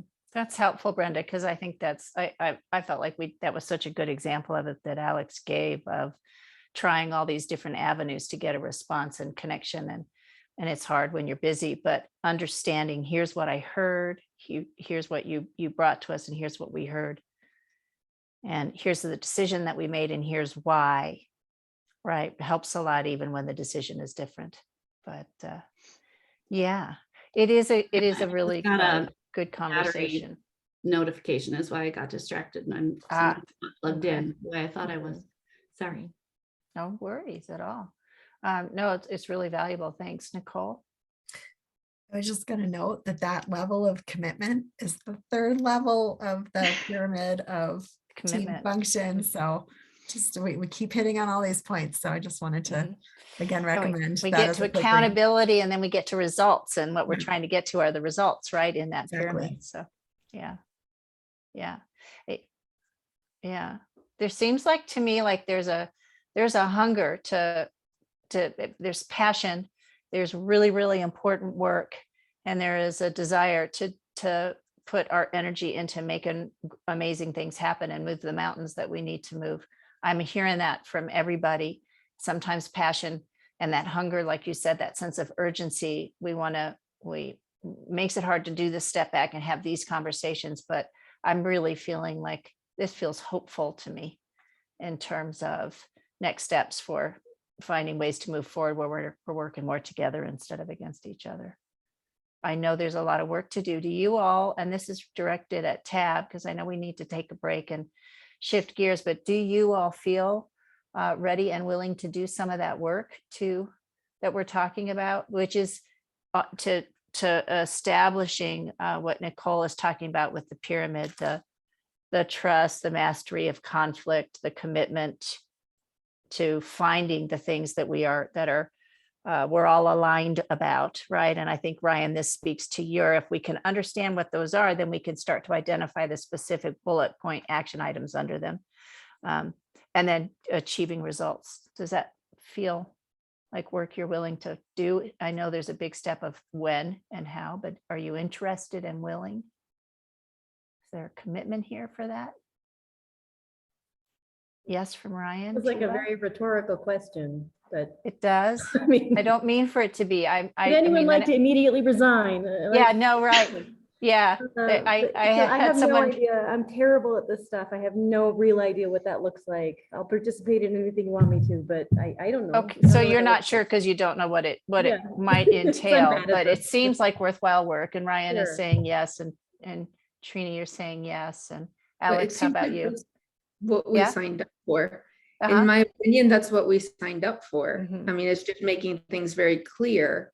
And I think that's kind of like sounding off on what Becky was saying. I mean, as a newbie, I'm kind of confused as to when I can say certain Right. things or when we can like get together. I mean, I was at the orientation and I had never heard that if I hit reply all, that immediately kind of convokes a meeting.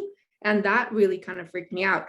But there were things that I would like to ask, and I don't know when that moment is the right moment, or, you know, I've talked to Becky about it. We went on a hike and we were both kind of like, well, you know, so I think we are all, you know, so excited and so passionate. I think you've said that word and hit it on the spot. Like, I think we're all very, very passionate about this, and we just want to maximize all of our efforts and work together, you know. I Yeah. don't. So clarity and alignment, I'm hearing big clarity and alignment. Yeah. Thank you. Anybody else before we take a break? Anything, Nicole, that's coming up for you? I just wanted to let you know that my tension radar has not gone off at all in the course of this conversation. And I just really wanted to commend you because these are hard things we're talking about, right? It's not easy to give feedback. It's not easy to let each other know where, you know, where we're struggling or where, you know, people are doing things that are not helpful for us. And I'm truly honored to be a part of this conversation, and just thank you for entering that space, kind of like you were saying, Brenda. Thank you. This is the kind of work that I think is going to really help move us all forward. Wonderful, thanks. And you know, I'm not doing my job very well because we're 30 minutes behind schedule, but it's one of the aspects of my job. But Tila, I see that you went off mute, so I want to know if I just, before we break up, I just wanted to thank Nicole. In your short time on council, you have spent more time and attention with us than any previous council member in my tenure. Yeah, I just want to honor that. This is extra credit, and you're getting no credit. So I wanted to thank you to acknowledge it. I really really appreciate your engagement with us on this. Yeah.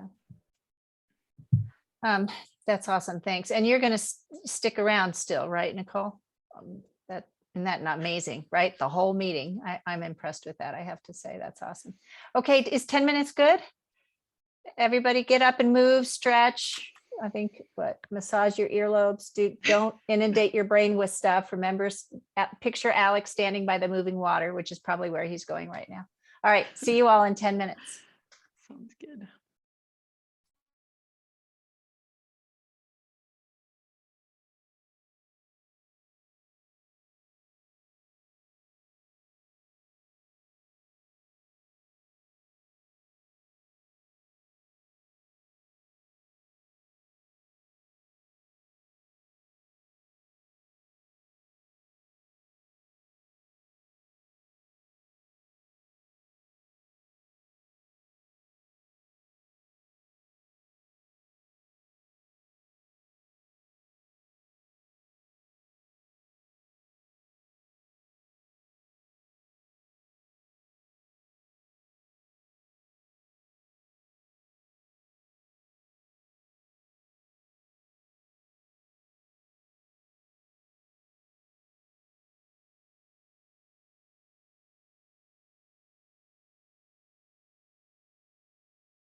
Natalie, can you see that? Okay, and is it the right view Yes, as it should be? looks good. And I can see everyone's faces, so I'm way ahead of the last time I shared a PowerPoint in a Zoom meeting. I would just lose everyone's face every time. I was just hearing your voice so quietly and I'm like, why is she speaking so quietly? And then I realized you were coming through my earphones that were laying on my desk. I was like, I'm quiet. Nobody ever says that to me. I know. I'm like, there's this little breath of voice coming out of the air. Ooh.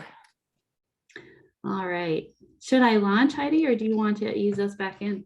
I think everyone's here. I wrote something down that Nicole said, and she used different words than me, and I think I said this early in the meeting, but I just really love this, this sort of curiosity and open mind. And, I wrote down the listen to understand, like be curious about what is it someone else knows that I don't, rather than, because then that gives you this great opportunity to speak afterward about to be understood, right? But this sort of first listen to understand rather than to respond, it just resonated with me as I was walking around and during break. So appreciate the conversation that everybody just had. And now I'm going to just launch it right into Natalie and Brenda's hands, or Brenda's hands, I think. Yeah, I think, I had some opening remarks to make for Brenda, but I think we can just dive right in because, I think we're well tuned up for the conversation. I think we are. Yeah, I think, sometimes naturally the conversation just leads you right into the next piece, which is, I think, right where we went. Because really what I'm here to do is to provide some tools so that the atmosphere that is created, that I really am feeling in this room tonight of productive dialogue and working well together.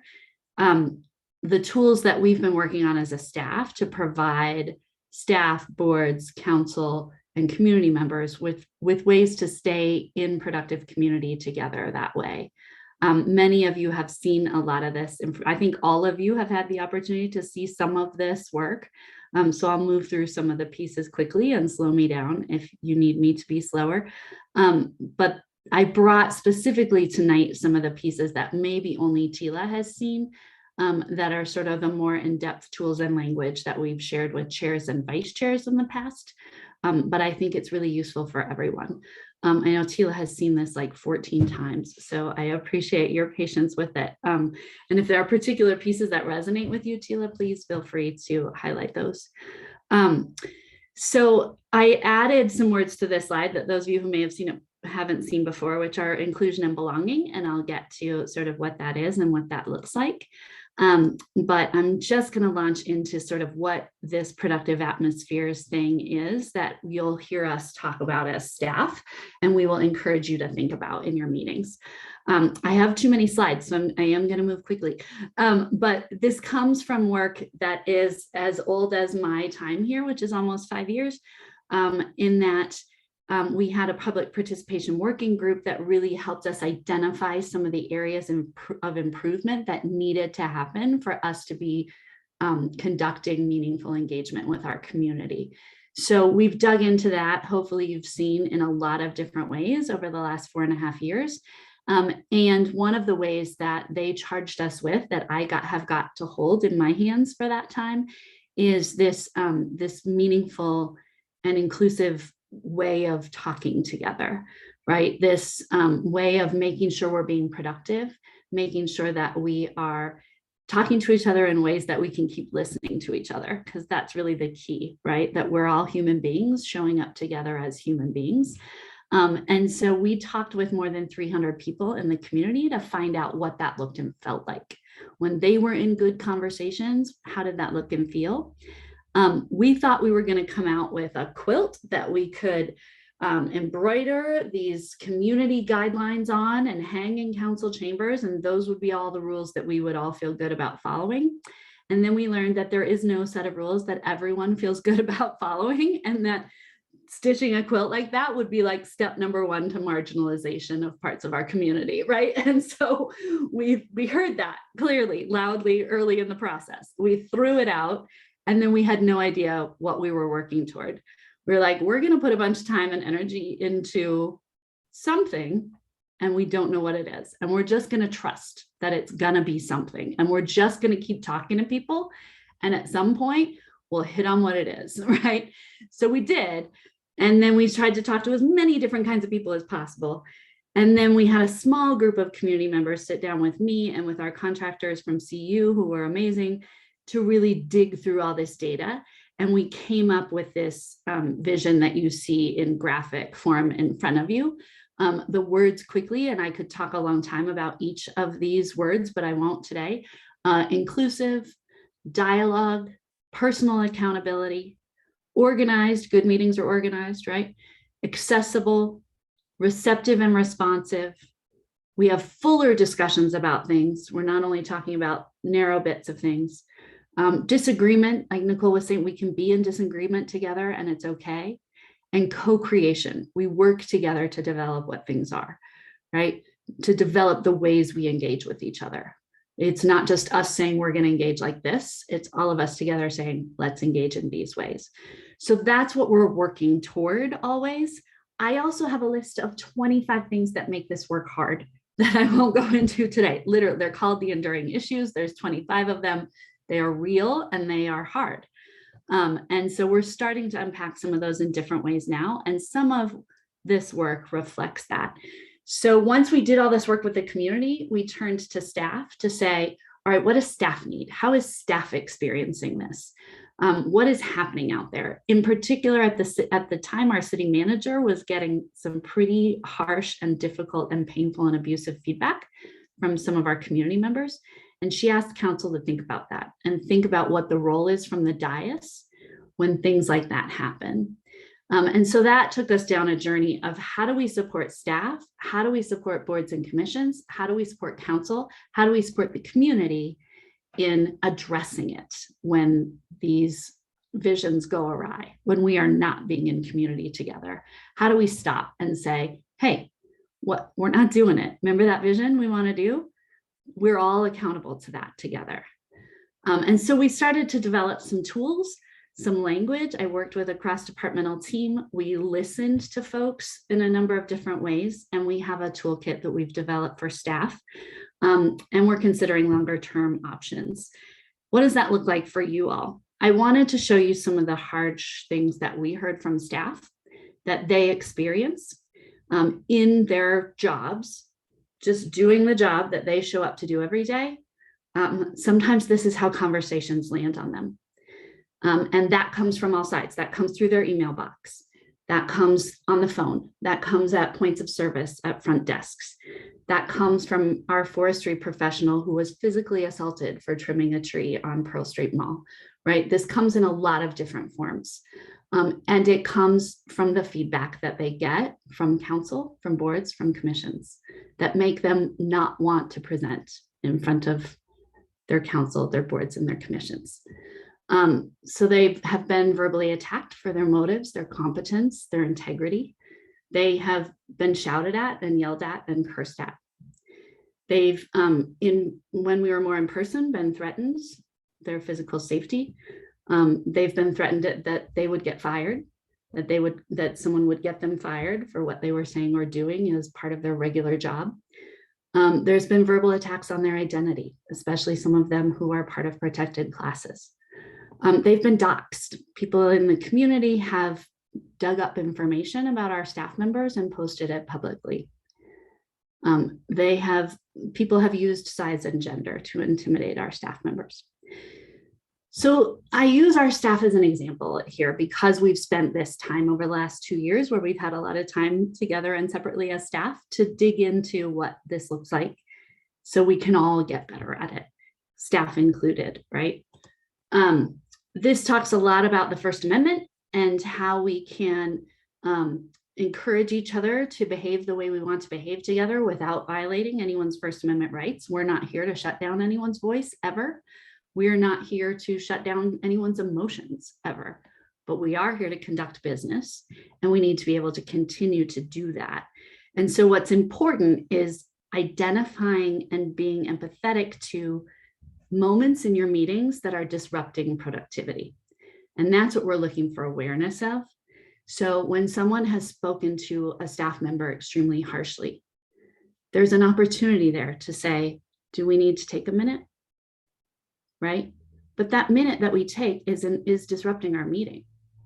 So yes, we want our staff member to be able to breathe and be able to continue the good thought processes that they have brought to the meeting today. And that's disrupting our meeting. So if that behavior continues, that's going to become a bigger problem, and we can't let it continue, right?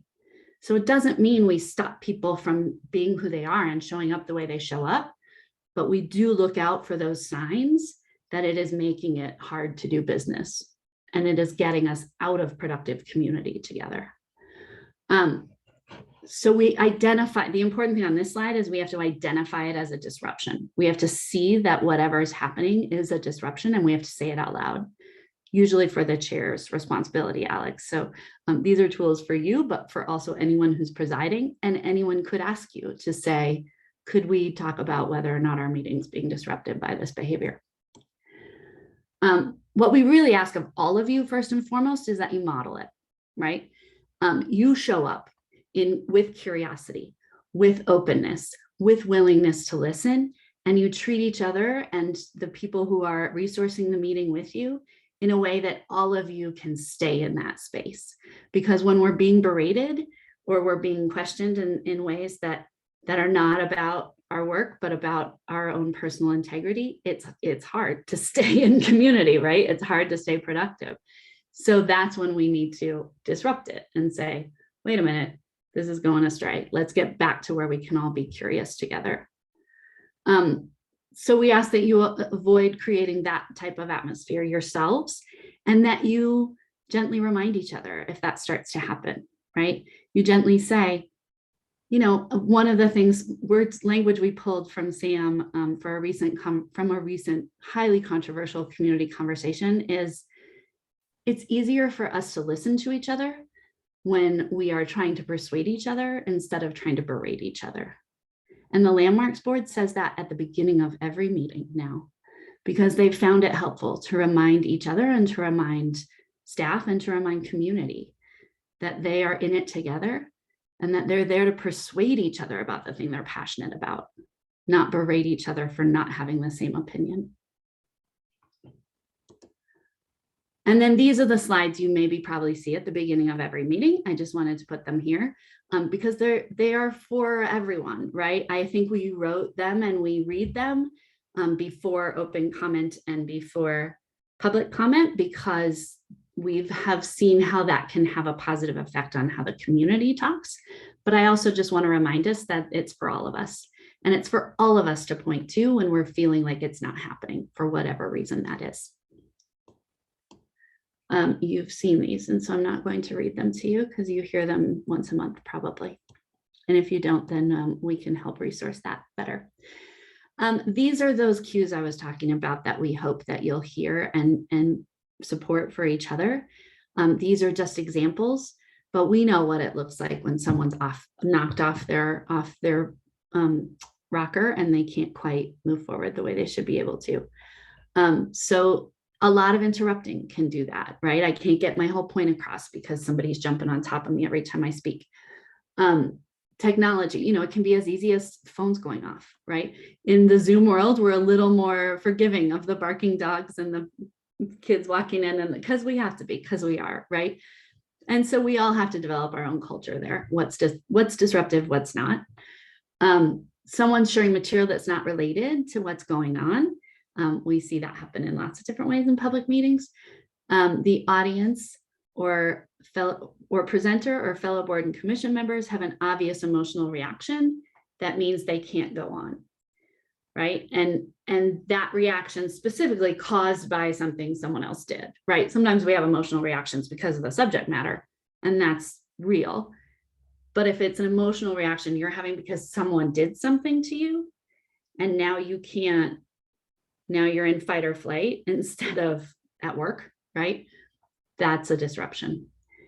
Someone asked for a moment. We can't trust that our staff or our presenters or each other will always be comfortable doing that. So we want to look for it. But certainly if someone says, I need a moment, a disruption has occurred in your meeting and someone needs to be held accountable for it. And the participants are being specifically targeted with obscenity, racial epithets, things that can be assumed to be causing an individual to feel unsafe. That is certainly a disruption to your meeting. So what do you do when there's a disruption? You have choices, right? So sometimes it's as easy as someone saying, I'm so glad you're here. I'm so glad you're sharing your thoughts with us. It's really landing hard and it's making it hard to listen to. Can we step back and breathe for a minute and try again? Just name it, right? Name it, appreciate it, embrace it, but don't let it continue, right? Suggest a different pathway. With our community members, we can say, I really am gonna need you to start again and try again to get your point across in a way that we can hear it, or something like that, right? And Alex, you can find your own language there, however that works for you. And then you do have the option to remove someone's ability to participate in the meeting. We try not to physically remove people from a meeting ever, but we can say, we're not going to allow you, because we warned you during open comment and you did not change the way you were speaking, we're not going to allow you to participate in public comment tonight, right? Or you can say, we need to stop this meeting for a second. We need to all walk away and then we can come back together. You always have the opportunity to just stop for a second and reset. And I have language and things that I can throw at you, Alex, if that's helpful. I have no doubt that you can develop what makes sense and works for you, but I'm here to support that. So before any action is taken, also we want there to be warnings, right? Because we're not shutting down anyone's First Amendment right. So we have to tell them what they're doing that's disrupting the meeting. And we have to say that out loud and give them a chance to correct. And then if they don't, then we have to move forward with some other way to disrupt it. This is a lot about how that works, right? Diplomatic approach is not considered an official warning. So someone just saying out loud, hey, talking to us like that doesn't really work great, is not a warning. You actually have to say, please consider this a warning to not being able to participate any further tonight. And then this is a very legally, just another reminder that this is a very legally protected forum with a lot of scrutiny. So we never want to be reacting necessarily to the content of what has been said, but more the behavior that is disrupting the meeting, right? All right, that's a lot of language that Alex can look at another time. And then I promised to talk about inclusion and why we're talking about that now. And I know I'm trusting that someone will stop me if I need to be stopped, but it's almost your turn, I promise.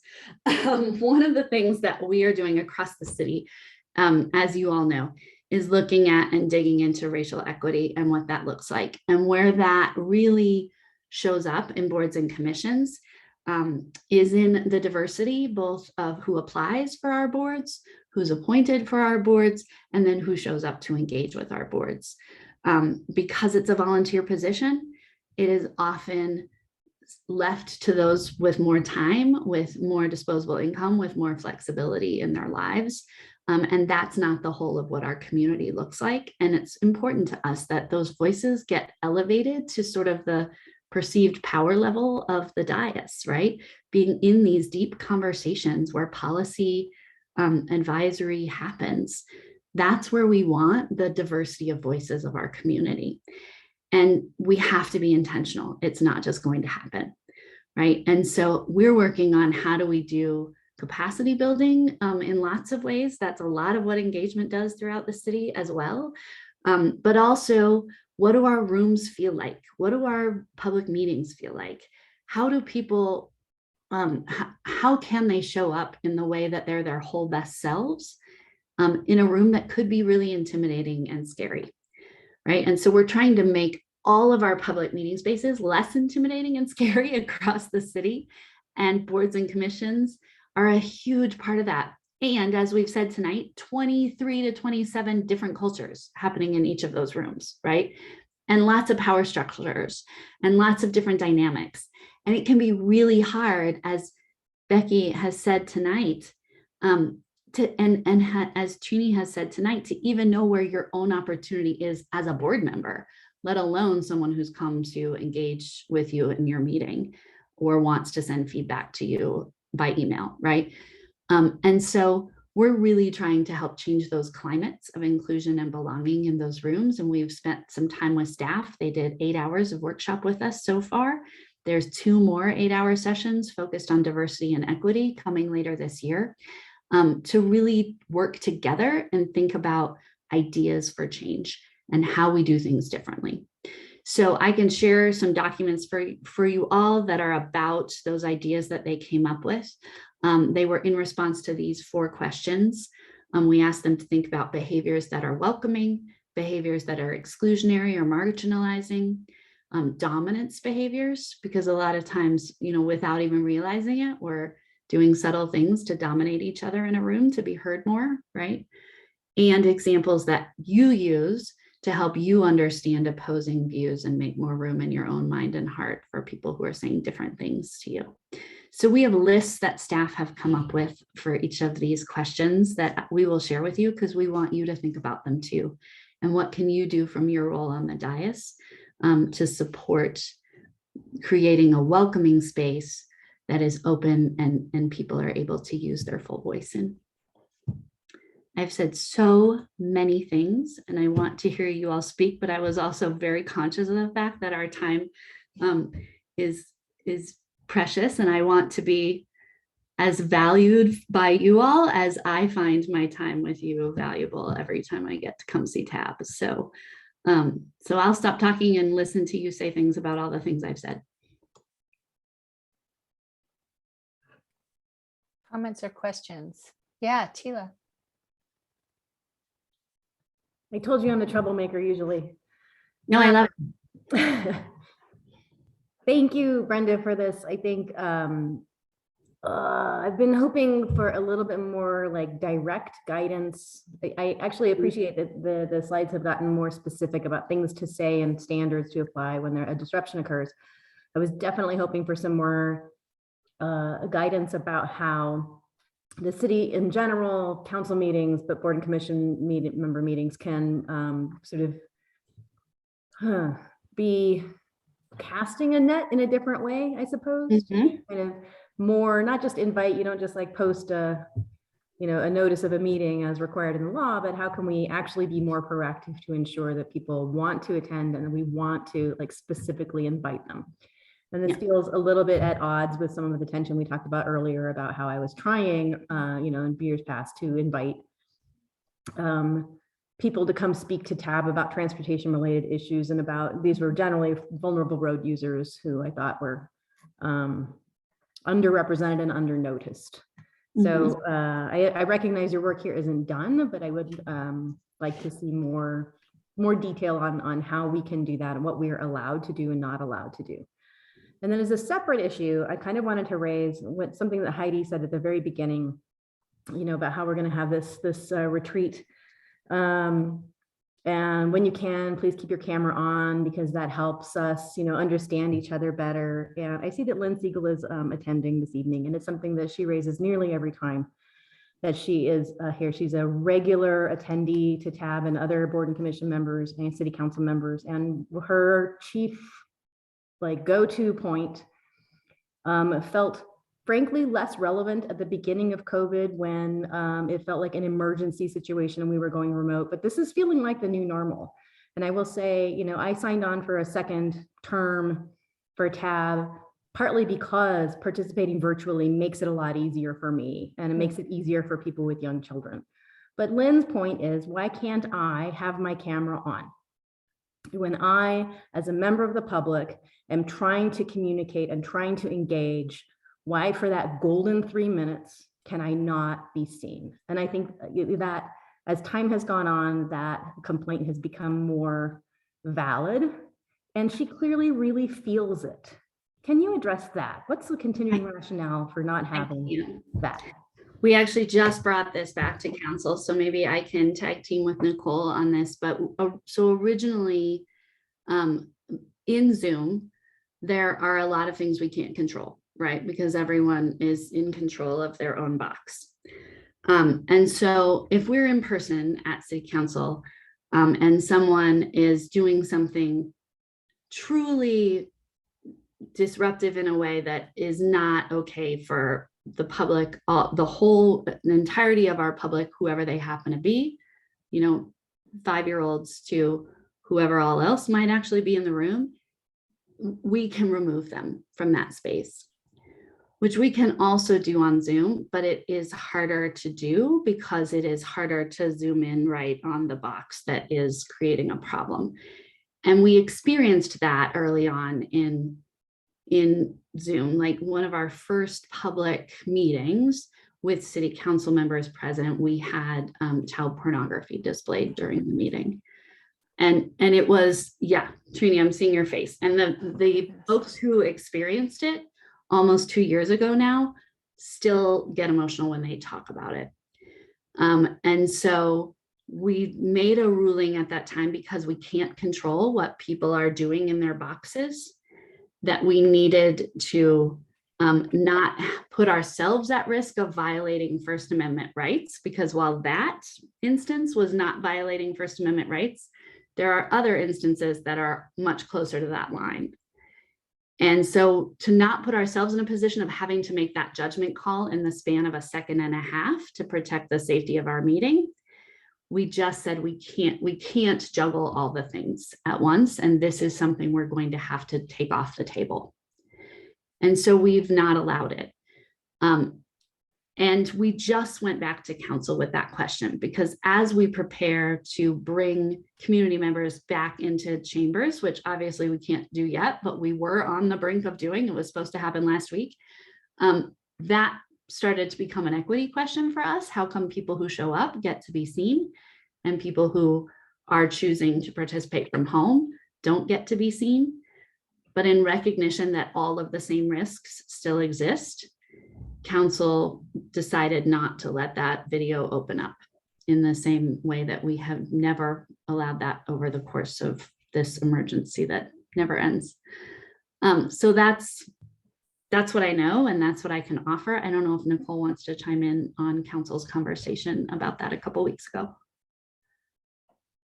And it's a sore spot for me, Tila. I kind of lost this one. I was really hoping to have that, because for me, it is that equity issue that Brenda talked about. It doesn't seem fair to me that given the pandemic still going on, people can't kind of, have the same exposure to us that they would have if they were comfortable and safe going in person. I lost that one. And my understanding, about it is, I think that because it's kind of virtual, because it's broadcast, there are some extra implications there of having things like if somebody decides to put up some child pornography that we can't quite control. And yeah, so I think that that's part of it, is just kind of the legal implications for the city. I'm sorry, I didn't know about that discussion, so I'm kind of curious to go back and yeah, I'm trying to, it was maybe the fated May 2nd meeting, Brenda. Do you remember? Maybe. Either that or it was the one before. Yeah, and it's probably at the tail end of the meeting, as matters from the manager. I don't know if anyone raised it, but the specter of people in person doing something inappropriate, we cannot fix that in a second and a half by removing them physically. Someone decides to drop trow and flash the entire council, we cannot shut it down as quickly in person as we can on Zoom. So this second and a half problem is, I'm sorry that there are people who are, naughty in this world, but yeah, no, we can't, if the students start swearing at school, we don't tell them no one can speak. There's an overreaction and overstepping, and I think this, I think there were good reasons for it in the beginning, but this is now carrying on a bit long. And for Lynn in particular, it really matters to her, and I could see that. Right. Yeah. And I think it's something that maybe some additional conversations with the attorney, just trying to figure out. I think I had mentioned something about, well, what if people sent in videos, right? That could be like screened in advance, but then that adds time, right? And so anyway, it feels like the sort of thing we could try to resolve with some more creative thinking. And thank you, Nicole, for pointing out that, because I don't think I did, that the city attorney's office is ultimately where we got our advice on this issue. We said to the city attorney's office what makes the most legal sense to do. And that is what they've offered us each time that we've asked that question. Because we do. I have had clients disagree with my legal advice. No. So it's advice. It's yours to take or not, Councilmember. Yeah. And we do continue to ask the question because we do see all of the sides to that question. And, as the engagement team, we want equity. That's what we want first. And we want a productive atmosphere. We also want that, right? So, and hopefully those things can always go like this. And in this one instance, it's been hard to make them do that. So what other questions or comments do you all have? I feel like Tila had an initial question. You did, and I had an answer, and now I can't remember what the question was. It was how do we cast a net wider? How do we be more invitational, I suppose? To have more representation from the community, that sort of thing. Yeah. And I would encourage a few different things. So we have seen, and I would encourage Natalie, who's been through the quick version of the workshop, but Meredith went through the full workshop, and you have some colleagues in Public Works and across the city who've been through spending some time talking about these things. Some initial ideas that have come up as far as recruitment goes are hosting information sessions so that people can learn more about your board and what it looks and feels like to serve on the board and what they would actually be doing and how it all works. The chair taking out the new board members or prospective board members, right? Really doing some one-on-one recruitment.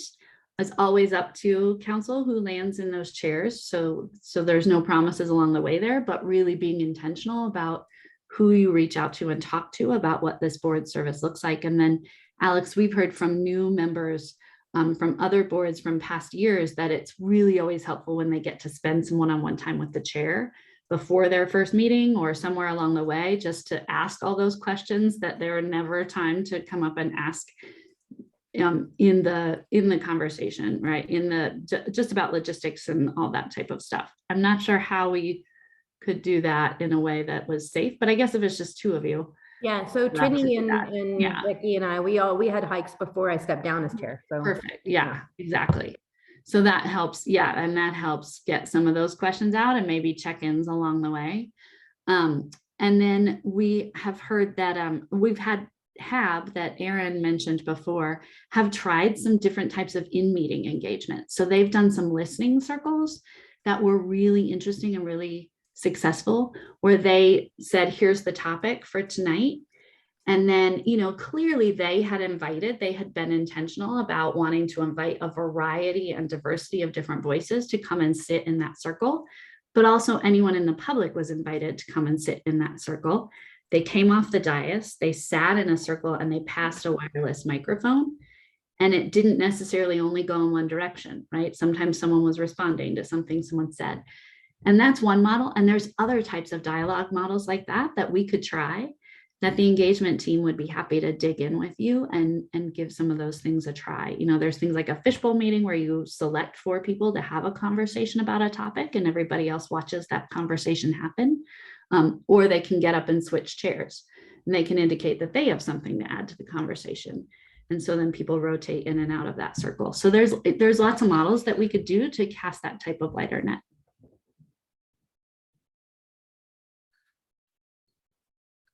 Becky. Yes, Becky.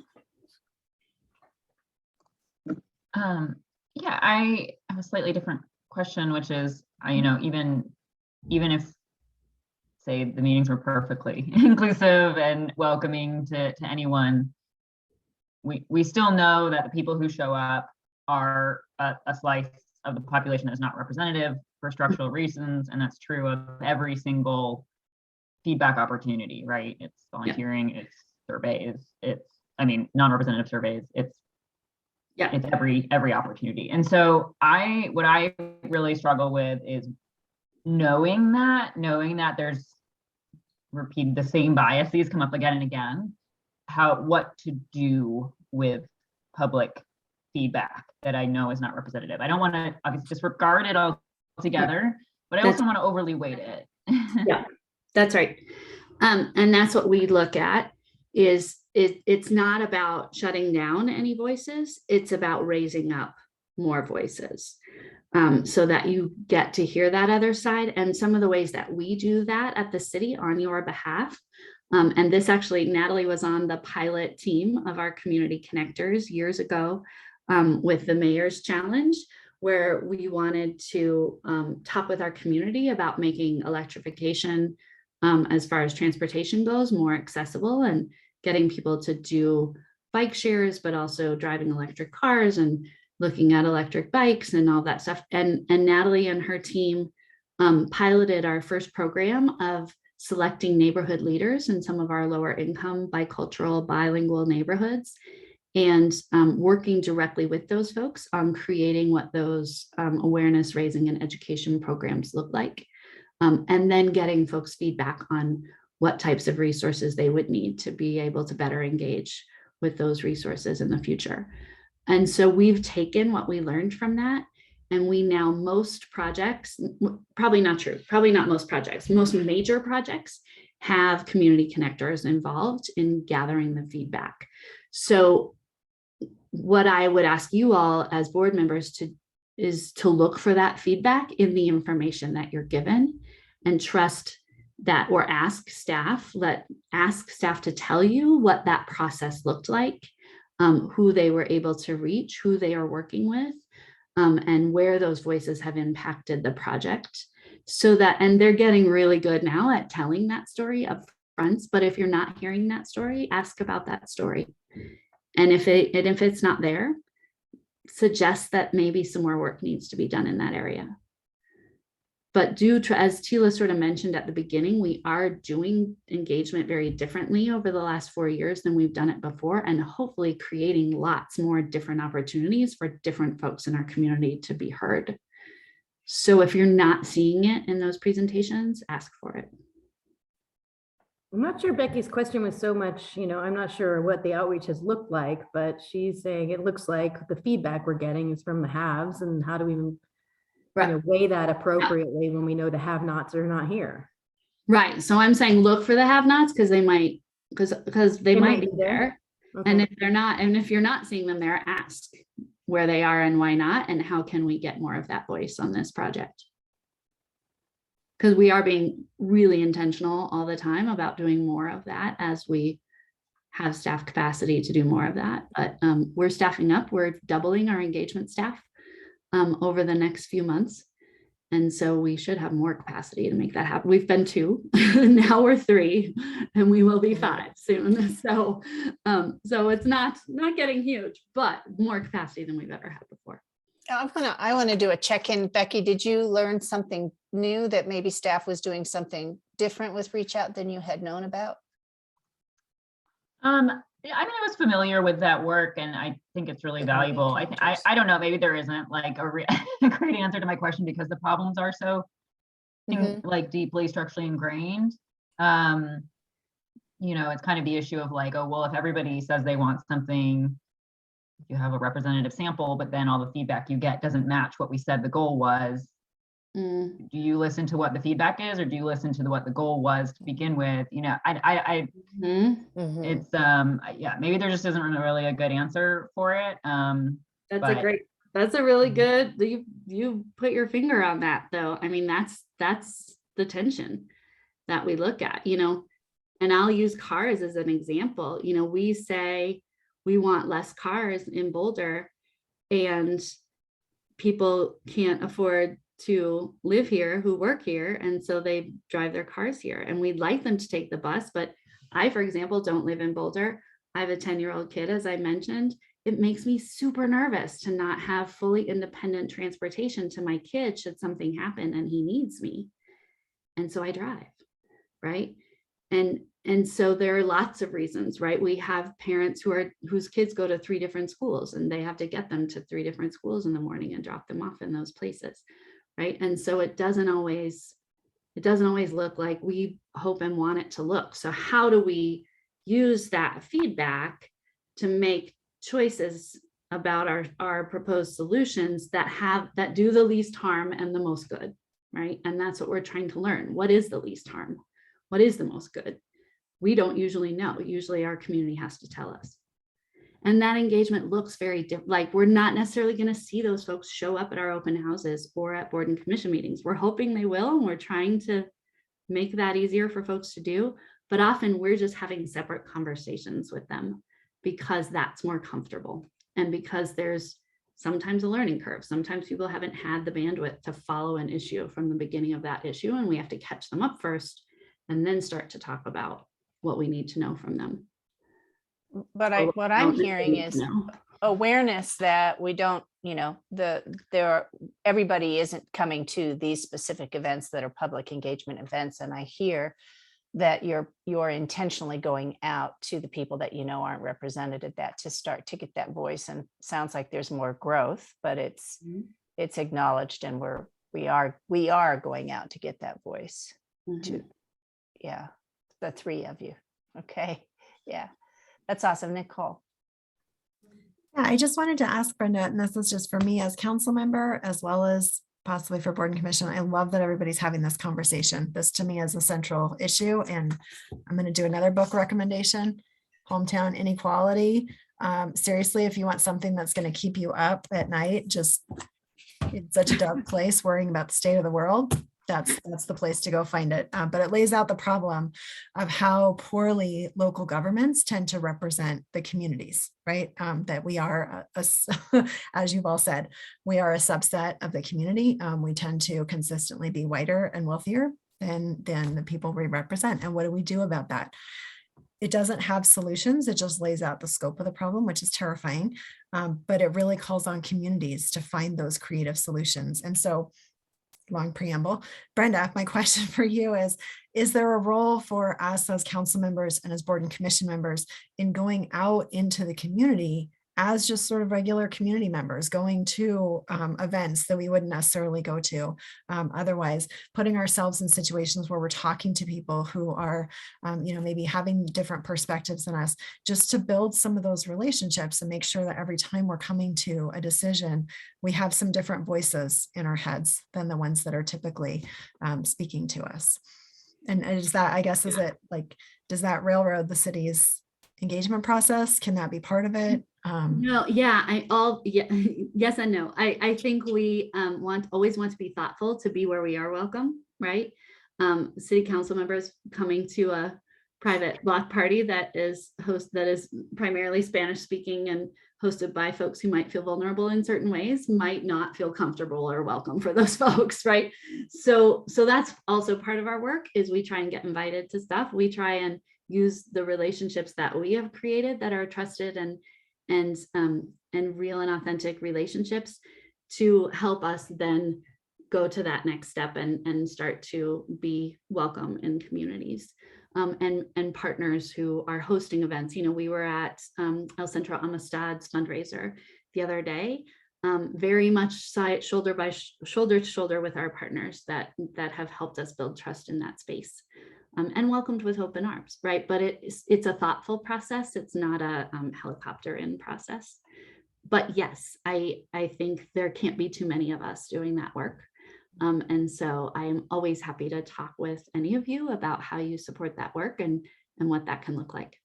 So just to restate, it sounds like what you're saying is if we would like to have some of those relationships facilitated, kind of go through you. If we already have existing relationships, then those are just ones we can keep fostering and building. But if they're new, yes, let's go through you and make sure it's been done the right way. Thank you. We don't want to barge into anyone's house, right? We want to be invited, whether you're invited yourself because of the relationships you have, or we help get invited, either way. Thank you, Ryan. Oh, thanks. Just a little bit of a response, Brenda. You made me think about your very organic problem statement of transportation equity, and that strongest force is compact development, and that for transportation equity and allowing pedestrian and bike and high highly leveraged transit. And yet it's explicitly out of our scope generally to be able to weigh in on this stuff. And so this is the first natural organic thing that would come up on the subject of somebody talking about transportation and equity and making your life better and easier. So I guess I'm just sort of flagging this for Councilmember Spear that this is, we structurally, one of the big topics that we can advance on equity is this one. It's housing inclusion, and it's allowing more people to live here, live closer to the places they need to go in Boulder. And we have limits, structural limits as a board, and I think to some extent the department. I would like us to have greater ability to be able to talk about parking proactively, and to talk about zoning, and to be able to take on these issues that would allow our staff, just starting with city staff, to be able to live here. And if we do that, we're going to start to get transportation equity right in some pretty fundamental ways. So I do not have a simple solution other than to say, Nicole, if there's opportunities for TAB to be given greater, I guess, I don't know, just ability to proactively raise, or maybe it's for council to send more things to TAB's way that have to do with zoning and planning and land use. It's a problem that we don't have the ability to be proactive on these topics. And I think that this makes me think, Tila, of one of your initial comments, just asking about boards, right? Do we have the right boards? Are they doing the right things? This is a conversation that I've just individually, right, been having with a couple of different folks around these issues that we're dealing with. They're really cross-cutting, right, across departments, across different issues. And, is our structure for how things are set up right now correct, given what it is we're working on? So I think, that's just for me, what I see as being a place to move forward with that. These are the kinds of things that pushing on council and having meetings with, individual council members and saying, hey, we really need this to be able to do the work that you're asking us to do. That, may help us move a little faster. Now, just how that resonated with me, Ryan, is so my actual role is neighborhood liaison, which means I connect with people who live in Boulder. That's my job, and help everyone see each other as human beings in the city staff community member equation. And so I talk to a lot of people about what they care about and what is impacting their daily lives, and it's transportation, it's parking, it's, these are the things that people are passionate about, and parks. They're very passionate about their parks and the outdoors. But the things that are daily life are transportation and parking. And so, you're not wrong. That is what people are caring about. And the more we can talk about those things, probably the better. And the more we can talk about those things collaboratively, cross-departmentally. I'm a huge fan of all of us being in the same conversation as opposed to lots of separate conversations. Is there still joint board stuff that happens? Just out of curiosity. On occasion, for specific reasons. Yeah. Yeah, that's what I was thinking. I know that's often for specific reasons. I just wondered. This is making me feel like we need a super group board, right? Where we have a member if there's here to look at things.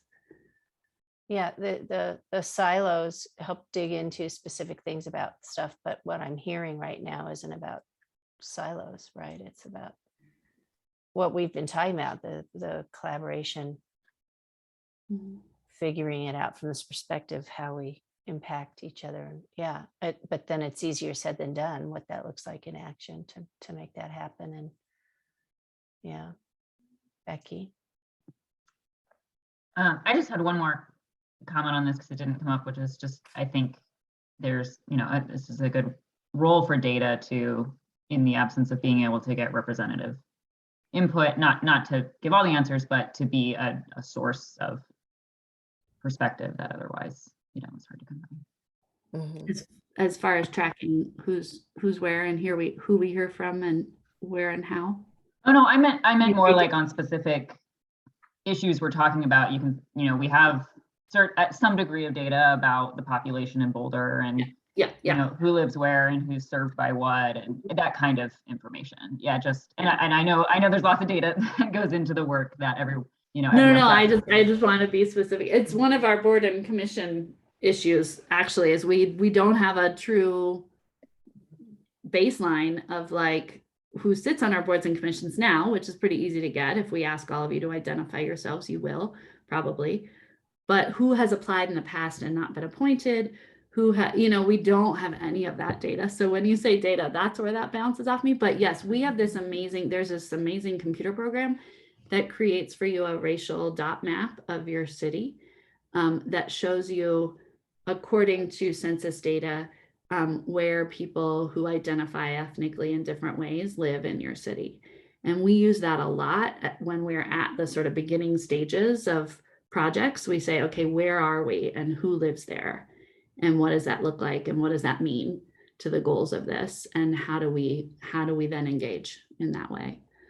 So it's a huge piece, and we never feel like there's enough of it. And collecting that data of who's showing up and how and why is also a lot of what we think about and don't do as successfully as we should or want to. So a lot of work.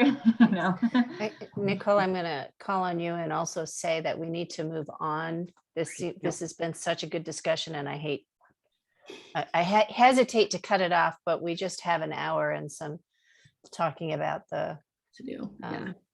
Yeah, I just wanted to point toward folks toward my colleagues, council members Bokerts and Weiner, who are on the subcommittee that manages boards and commissions for council, and they are thinking about a lot of these issues as well.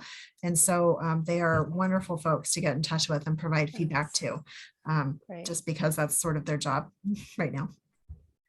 And I will close by pointing to Nicole as a model for how you ask good questions about racial equity when staff comes before you with presentations. Wow. I have been very impressed and grateful for the ways that Nicole applies that lens to everything that's brought before her and really asks us to be accountable to those goals that we've set out for ourselves.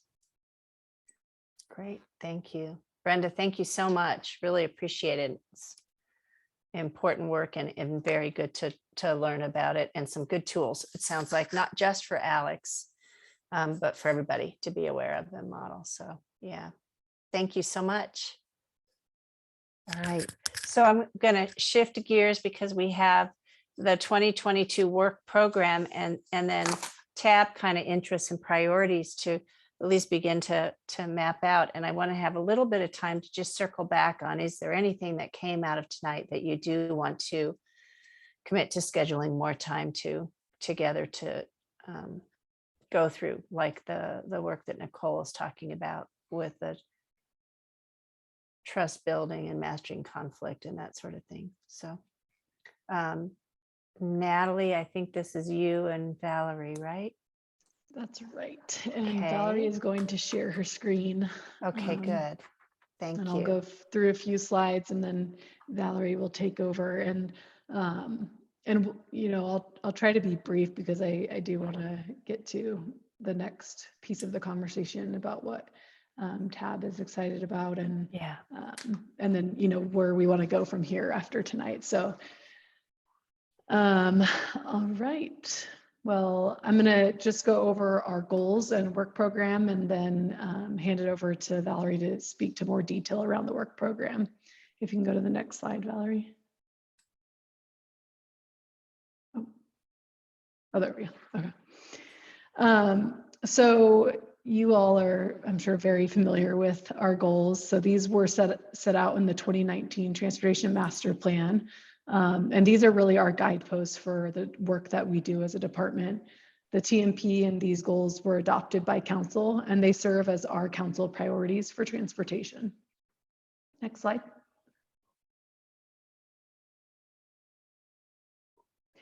So in the TMP, it identifies that in order for us to meet the goals laid out on the previous slide, we need to achieve a 20% single occupancy vehicle mode share for all trips by residents by 2030. And to do this, we need to increase walking, biking, and transit to 80% for all trips by residents and to 40% of work trips by non-residents. Next slide. So in the TMP, and we've been doing this for decades, we've been measuring, it used to be 9 measurable objectives, and we've narrowed it down in the last TMP to 8 measurable objectives.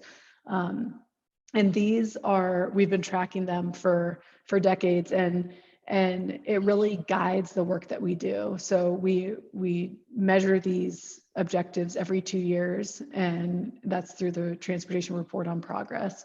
And it's really a dashboard to measure the progress towards our goals.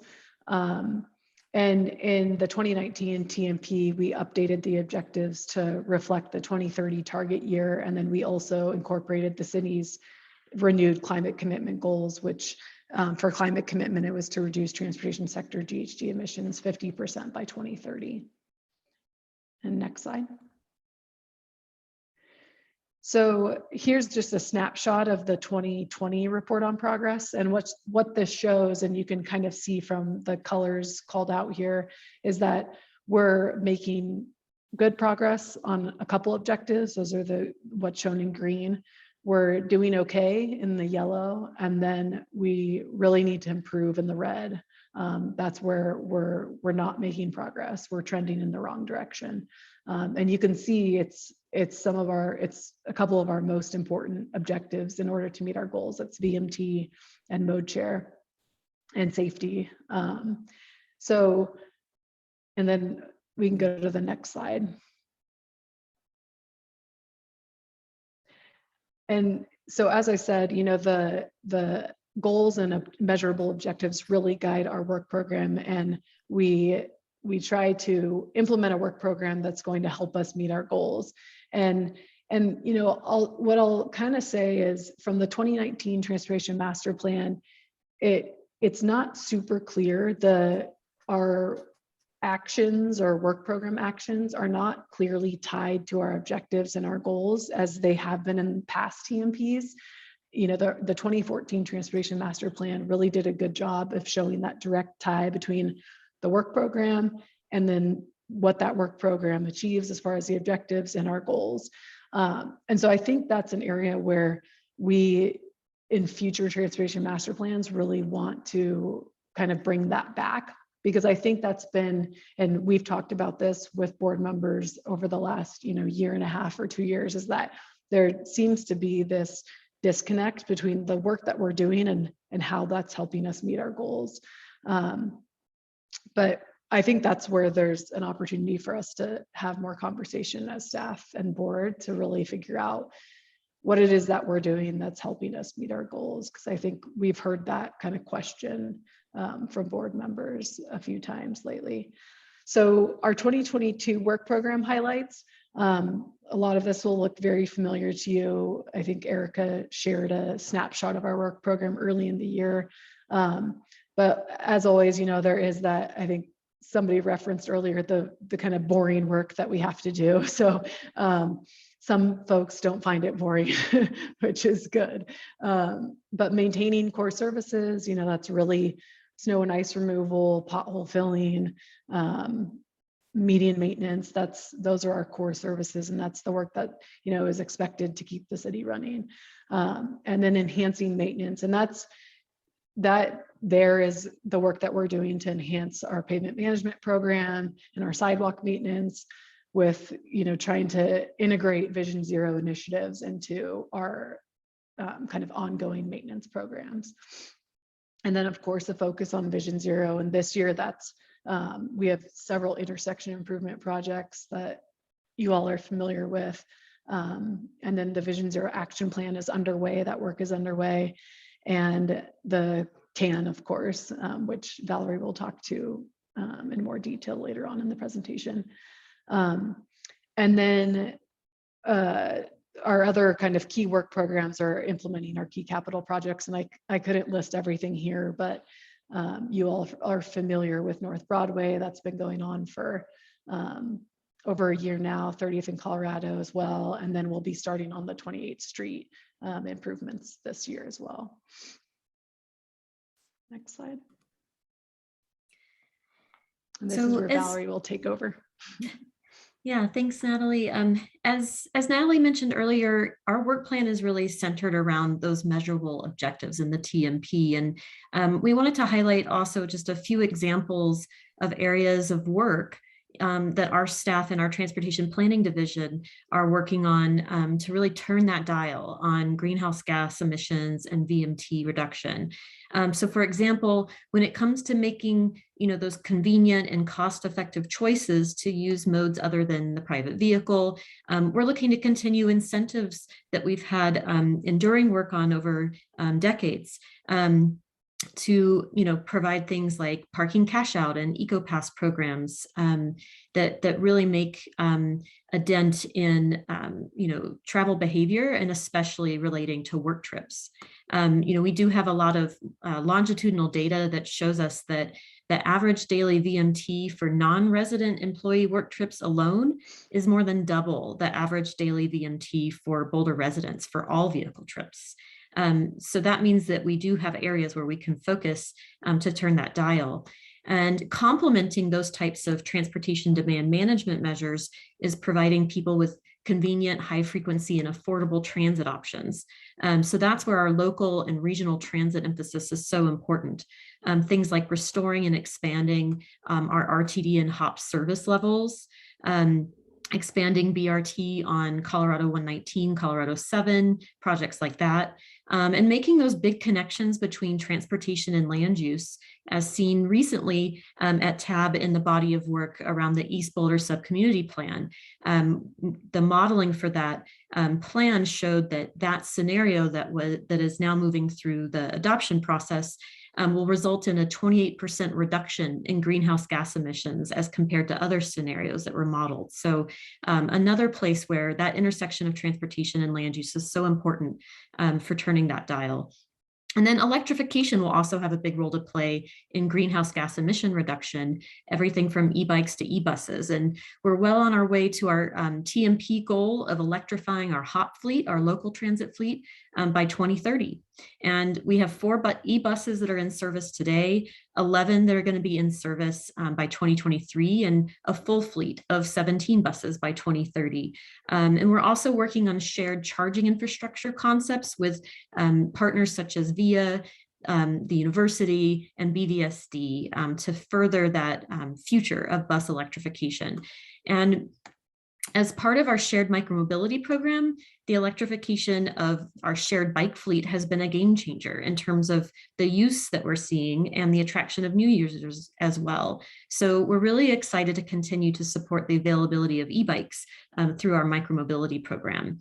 And lastly, our continued focus on building out high quality infrastructure to improve safety and connectivity for people walking and bicycling, that will also turn the dial, helping to shift some of those day-to-day trips. We always bring different agenda items before TAB, but we don't always get to talk about how all of this work really interconnects and relates back to turning the dial on these measurable objectives. And to that point, we're really excited about our collaboration on the core arterial network, that was elevated as one of the 10 council priorities for city departments this year into next. As we've reviewed with you all before at the April TAB meeting, we've already established a work plan and initial funding strategy for this initiative, and there are already 7 active projects that are underway on the CAN corridors that were identified by council. Staff also have identified 3 priority corridors for which we'll be accelerating work to initiate design and community engagement over the next year and a half. And we're also addressing staff resourcing and capacity needs to ensure that we have internally really clear roles, responsibilities, and project level assignments for this work. So all things that are in service of those objectives that Natalie reviewed earlier. And of course, a great opportunity for partnership as we do our work together with you all on TAB. With that, I'll hand it back over to Natalie. Thanks, and thanks, Valerie. That was great. I think, we can certainly open it up for questions here at this point. And then we definitely want to get to Tab's interests and priorities. Yeah, and with questions, as you're thinking about questions, I would love to hear what was exciting about that to the Tab members. Like, what did they see that they feel good about? Sorry, I'm hesitant because I see that there's chat stuff that I missed.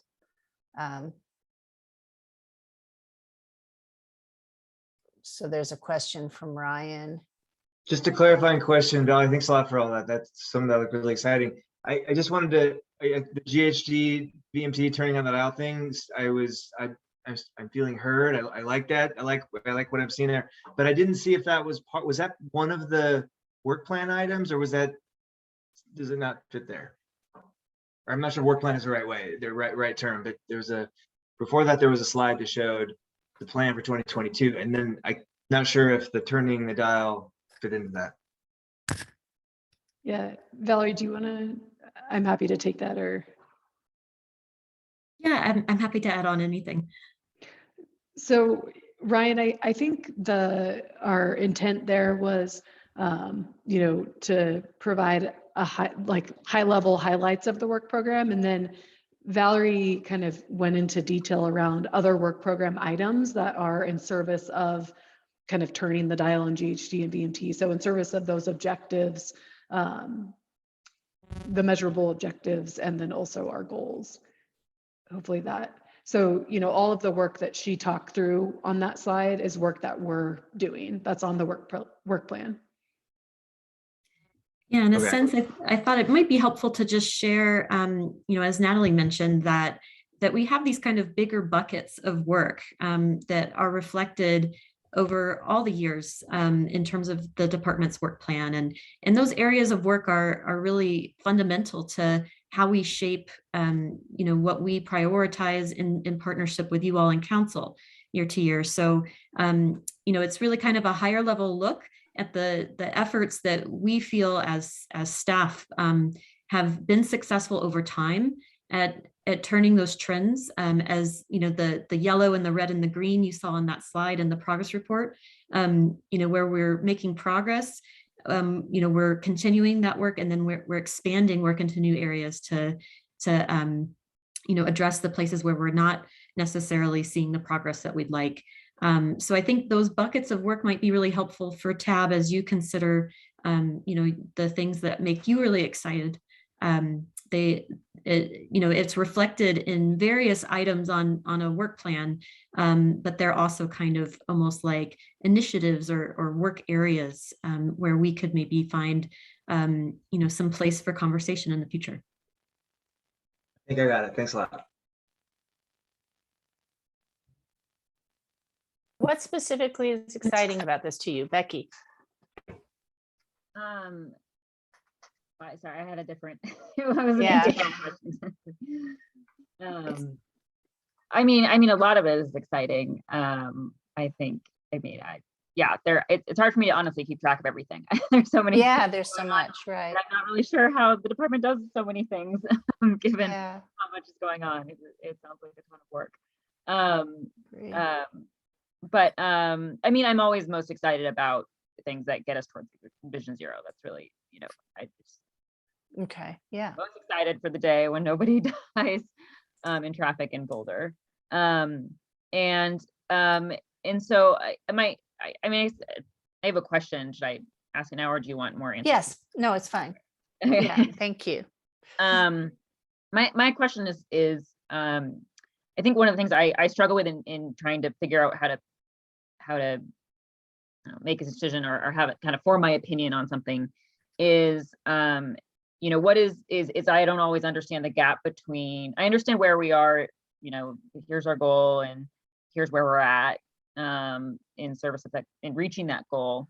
But I don't always understand what it takes to get there. And if we know what it takes to get there, and I don't just mean money. I mean, I know funding is always an issue, but like, for instance, I'll just, the kind of more simple example I can think of is like, how many intersections are unsafe in the city?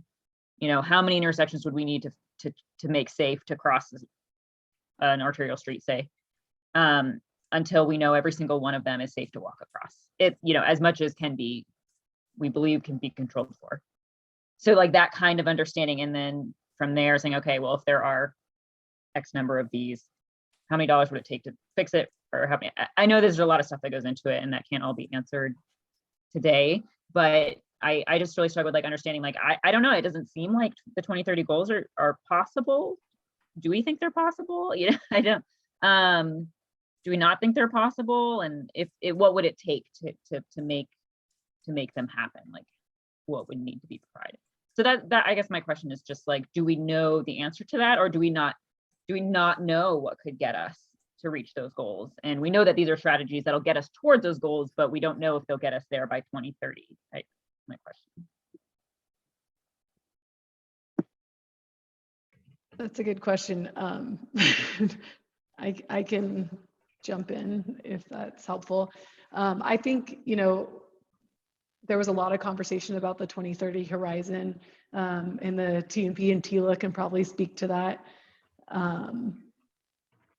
So I'll say from staff's perspective, I think we wanted to be ambitious as far as being, goal driven, and also recognize the urgency of the issues at hand, right? And so it didn't feel good to say 2040. And so that was, I think, the intent behind that. And then I think, the work we're doing to be able to kind of get to your point around like, do we know what we need to do to actually achieve what we will have set out to do? I think in some areas, yes, and in some areas, no, honestly. So I think when it comes to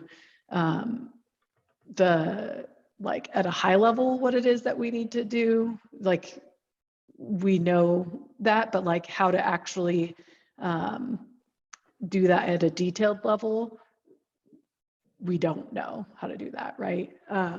So, and it kind of depends on each objective that we're talking about. As far as our safety goals, though, I think that is something that we're able to quantify, and the Vision Zero Action Plan. Well, we have the Safe Streets Report, which identifies kind of the current state of our system and what people are experiencing out on our system. And then the Vision Zero Action Plan gives us an opportunity to say, this is what we can do and how much it's going to cost and how much staff it's going to take to be able to solve all those problems. And so I think when it comes to safety, we have a better grip on that, I guess I would say. Valerie, do you have anything to add? Yeah, I think that's a very kind of technical and targeted type of work effort. And then what's also, kind of important in considering that, in addition to just like the pure safety goals, is the connectivity goals. And I think that's where the CAN concept really comes into play. There's a very strong overlap between the streets in our city where we're seeing the highest amounts of severe and fatal crashes, and then the corridors that were identified by council on the CAN. So that's a huge opportunity for us to address both safety goals and connectivity goals, which all serve to make it more conducive to take those daily trips instead of being in your car, maybe choosing to take a different mode. And that's for both people getting around the city as residents, but also, people coming in and out of the city. And I think that's something that we're excited to see unfold this year as we embark on the Vision Zero Action Plan, which is an effort that's headed up by our Traffic Operations Division. That will really allow us to dig in and inform the project development process for CAN corridors with that kind of safety lens, but also thinking about the quality and the comfort and the connectivity of that network. That's something we really appreciate about the CAN concept, and why it's been a nice synergy for rolling that in together with our Vision Zero Action Plan scope of work for this year. Trini? Yeah. So I, like Becky, there's so much to take in, but what jumps out at me is that we have very hefty goals, but those goals can be achieved, I think, by prioritizing safety. And I guess my question would be, where in all of these goals do you guys see this Vision Zero action plan at? Because to me, it would be like a no-brainer to try to implement those things first, and then the rest of it will fall into place. I've always said, people, you can tell people all the benefits about, choosing other modes of mobility, but if people don't feel safe, or if people keep reading and keep getting information about people getting hurt on the road, they're just not going to do it. I mean, I can tell you that all this past year, my child rode his bike to school and I was right behind him. I mean, not that I could have done anything to make him safer per se in the trajectory places where I felt that he was not safe, but it just gave me a little bit of peace of mind. But, I would have let him go and not have a care in the world if I would have known that his journey was pretty much on the path and he would not have been in harm's way because of someone being distracted, or, so ultimately, I guess my question is, where is Vision Zero in all of these multiple objectives that you guys have laid out? Where is it at as far as your priority level? So, yeah, I mean, I can say safety is our top priority, both from when we look at our funding priorities and then also the transportation master plan. And then I think, that's part of, maybe that's an area where it's TAB's role, right? To continually to remind us that the work that we're doing ties back to that being our priority, right? Yeah, because everything, like even street design, like the way we think about these new projects, we have to keep that at the utmost, top level, in the sense that, we have to think about not necessarily making all of our roads get people faster to places, but, people safely to those places. So. Natalie, so because what part of what I'm trying to listen for as you all ask these great questions is, this to me is a place, the curatorial network is a place everybody feels is a really good place and important, and we need to do the things. And my question, and Nicole and Natalie and board members, for this is for everybody, is what are the things, what is the role TAB plays or could play in that would be valuable and to council and staff and all the things? I'm really not doing a good job wording my questions. I hope that made some sense. What is it like? Because I hear people are hungry about it because it ties in, I think, to the safety thing, right? That's a big part of it. Alex. I get asked by advocates why we're not moving faster, and I try to reassure them we're moving faster than we have been, and that's reason to be satisfied to a degree, and that with experience of implementing these types of things will improve and hopefully be able to pick the pace up a bit. I think what would be helpful for me and perhaps council members would be to know, on each of the elements within the core arterial network, are there areas where we could move faster? Like, is it a transportation funding thing where city council creating a new funding mechanism would accelerate things? Is it a staffing thing where if the city manager's office were to be able to allocate more resources for staffing, that would move things faster? Is it political support where a nod of 5 from some council members on how to proceed forward with a study or plan could accelerate it if staff knows that they have the political support behind them? And I think we recently saw, it's still fresh, the staff plan, I can't remember what it's called, but their overall strategic plan with the core arterial network, but now doing a second path and letting us know, are there advocacy things that we could do on our end to accelerate these, or are there asks of council, or council can give you financial or political support? So a couple of things I heard, and I'm reiterating because I think they're important and I want to put a stake in the ground, but also to check understanding. One of the things you were saying is that's a thing that you all could do, is when people ask the question, why aren't we moving faster?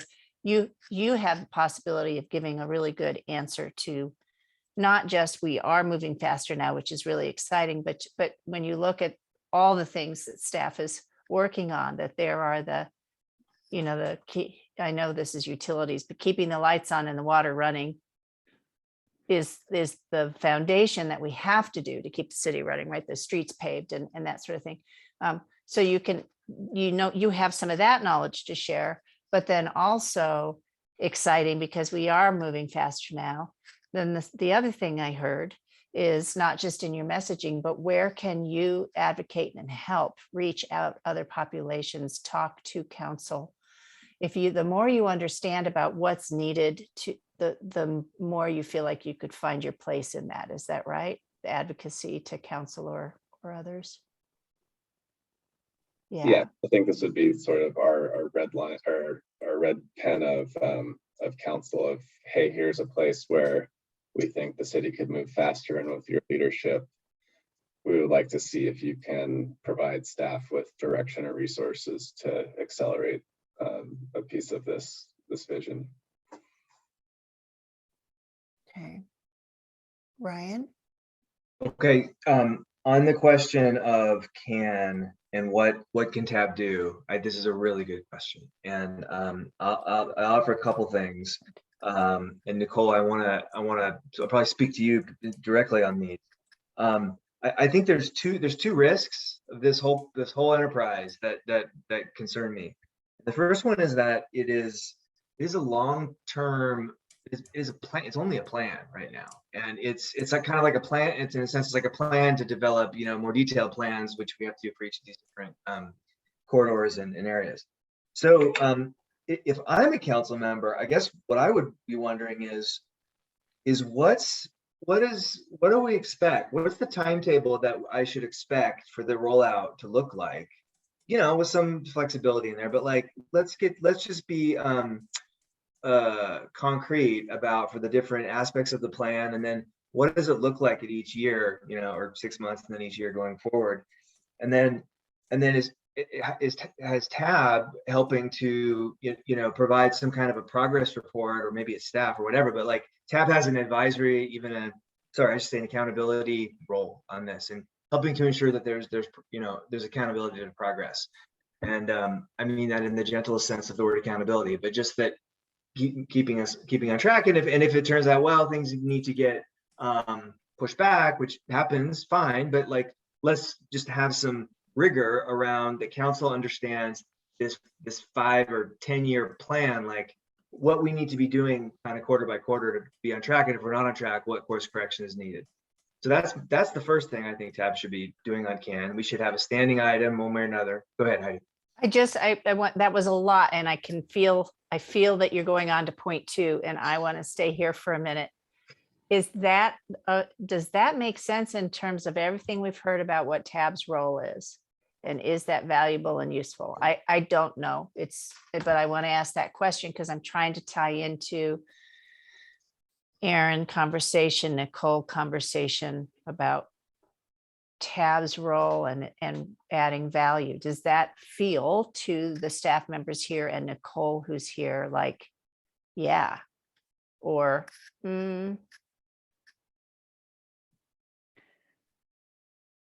Well, I can go first. I was just, yeah, I was starting to wonder if I threw a big elephant on the table, but I don't think I did, but I might have. I mean, I think that there's like something here.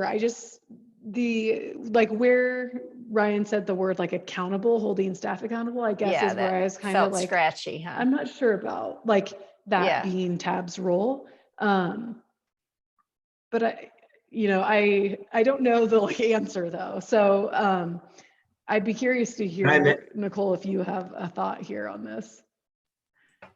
I always have thoughts. I thought maybe that'd be clear by now. No, I think I love where this conversation is going, because what it seems to be headed toward is this point where staff and TAB are coming together, right? To think about what is it we can do? How can we push on council? And I think, Ryan, it's not even about providing us the information to hold staff accountable, which is what you just put in the chat, just to note that, but rather it's about, because I don't know that it's staff accountability, right? I think where it comes in is you all having this this clearer understanding of what the obstacles are that staff are facing, right? So if we have our TMP, we have goals in there that everybody's trying to achieve.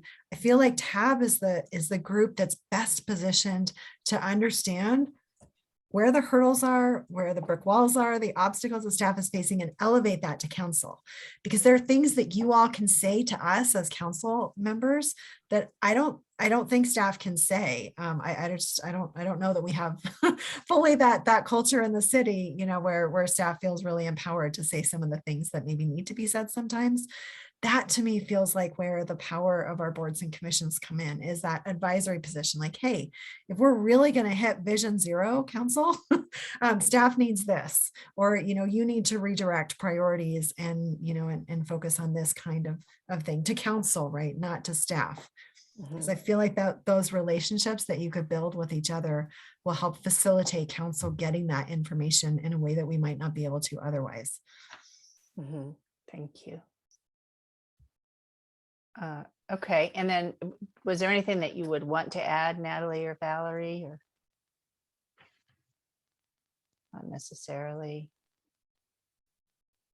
I would say, part of our presentation at April TAB around the CAN was to describe the kind of process that each individual corridor would undertake, and the timeline typically that work would take.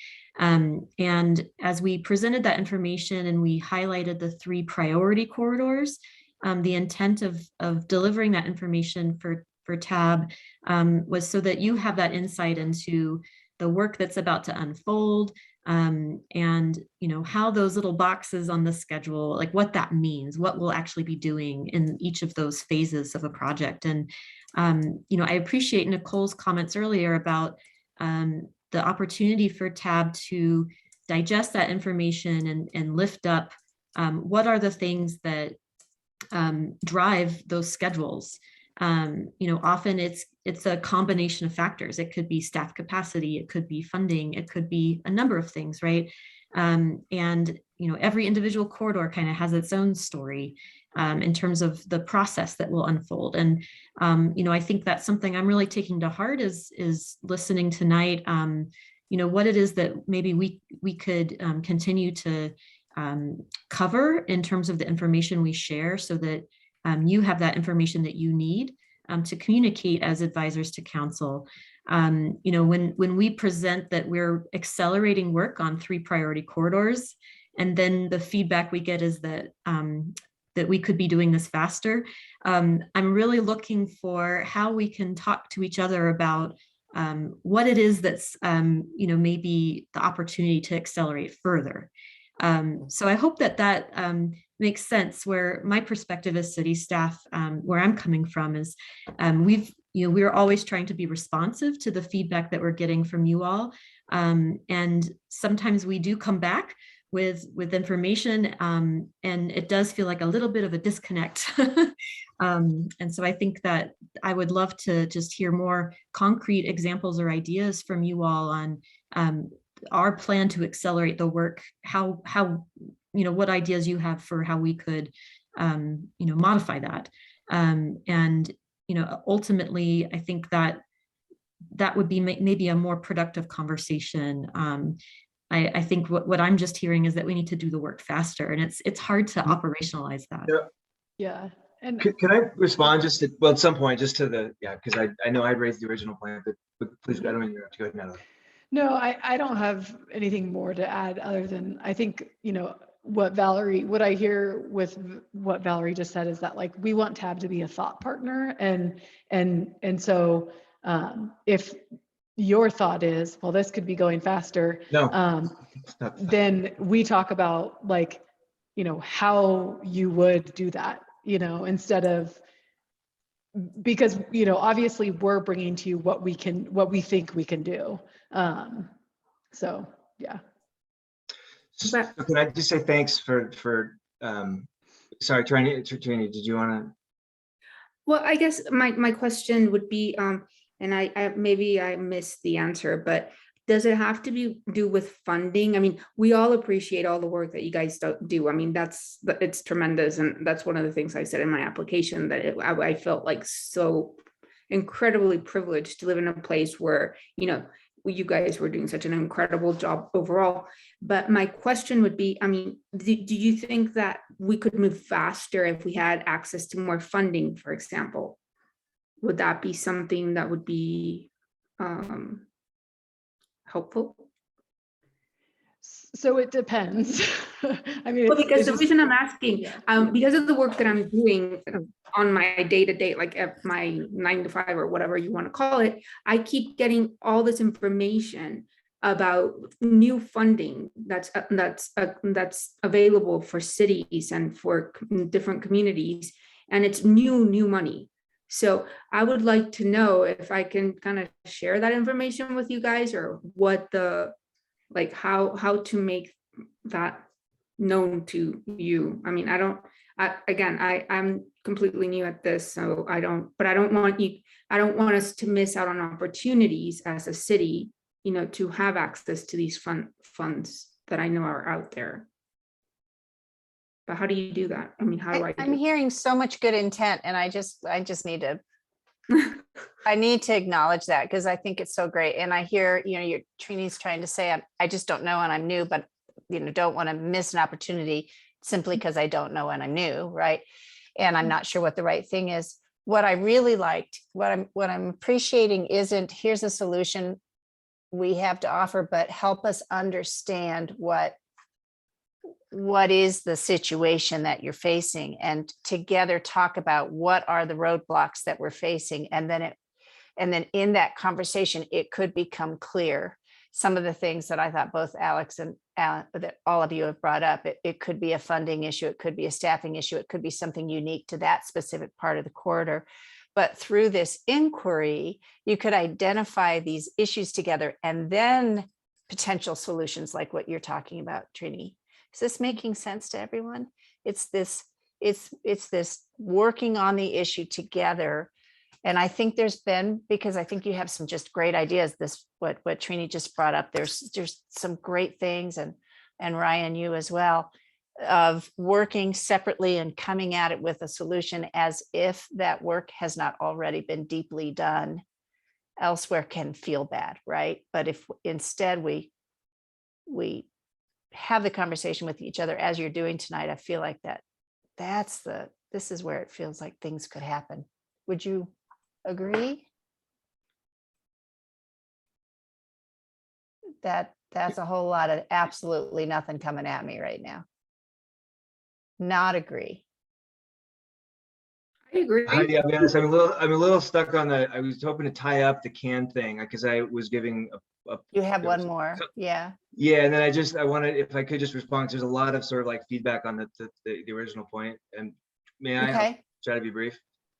Okay, thanks Nicole and Valerie and Natalie for all that. And I realize when I'm using the words accountability, maybe I'm using a language for my organizational whatever, but I mean, totally agree with what you said. And the main, what I heard us landing on was like, just TAB being supportive of implementation of CAN. And in my, the idea of I guess what I was trying to get at is this similar theme that I've raised elsewhere, which is how do we get TAB at a higher level, so we're not like just in face all the time, but like we have some kind of a scorecard or a check-in or something, like a, you know, yellow light, green light, red light, kind of like the TMP goals, such that we're able to help if we're not where we need to be, and then help you know, do our job to help council understand, but at the like executive level, not down at the weeds. So thank you for helping me to, I guess, just articulate that.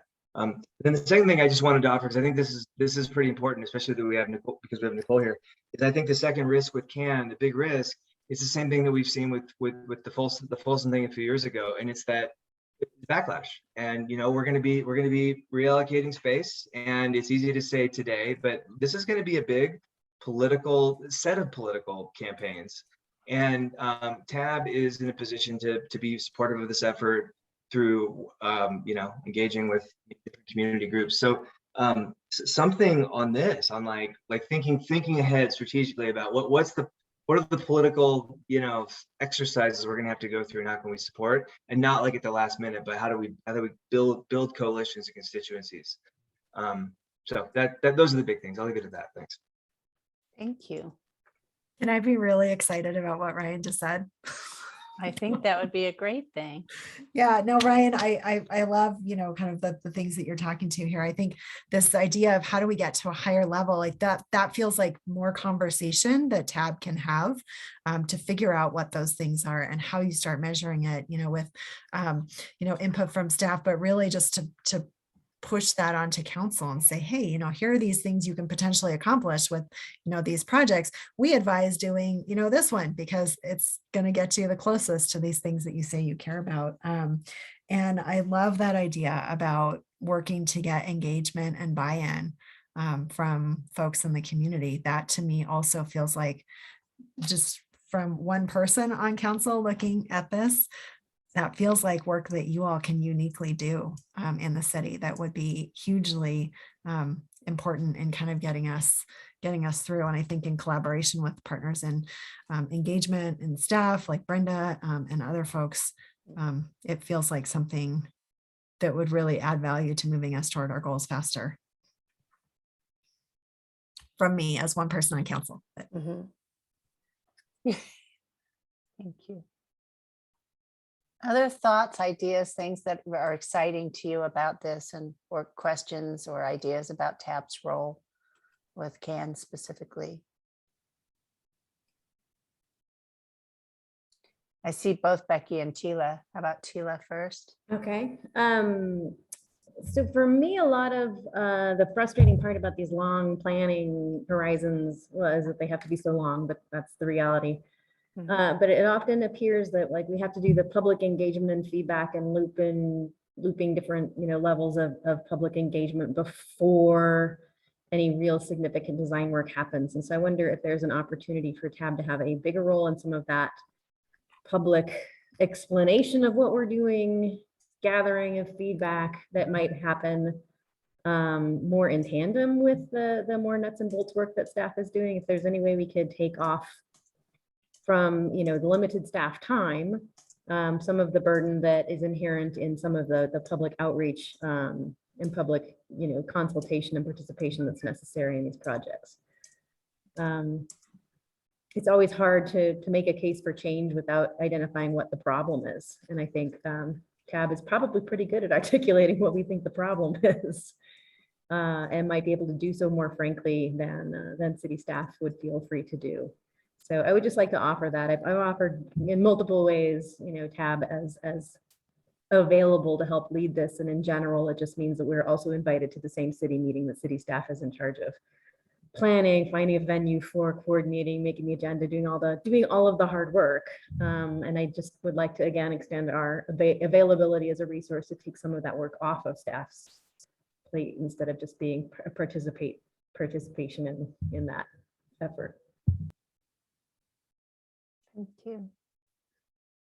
Becky, did you?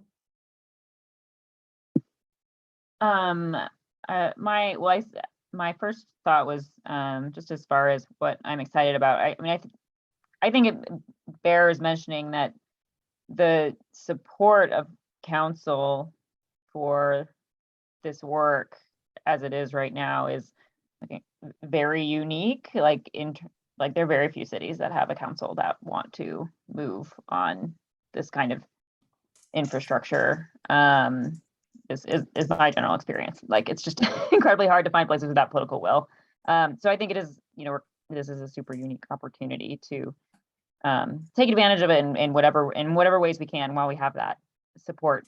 And especially knowing, echoing what Ryan said, there's virtually no scenario where right-of-way is reallocated from cars to another mode that doesn't elicit pushback in every single city, Mhm. every single time. So it's just, it's just sort of how it goes. That's not, I don't mean to be too flippant. I mean, I understand there are ways to do it, that can be more, better ways of doing it than others in terms of engagement and communication, but it's just also just something that always happens. So having that political support is just an amazing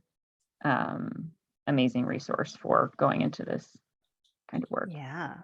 I just wanted to say that. Yeah, I think that's really great, and even more reason to figure out how to work in a way that you really add value and move the dial, right? Because it is a unique opportunity. And well, no, I'm not going to share what I was going to share because it's being recorded, and I was going to talk about a different client, so I won't do that. But just a similar situation of a very important and unique, like urgent and unique opportunity, because of support to do work and people not being able to get out of their own way to make it happen. And it's when we have all of this expertise, both in and ability to do things and outreach and willingness and passion from staff and from the board to make things happen, and a council who's on board, it's pretty exciting what you could possibly do with this, right? So I'm hearing some things, and what I don't know is if TAB is all lined up with each other on it.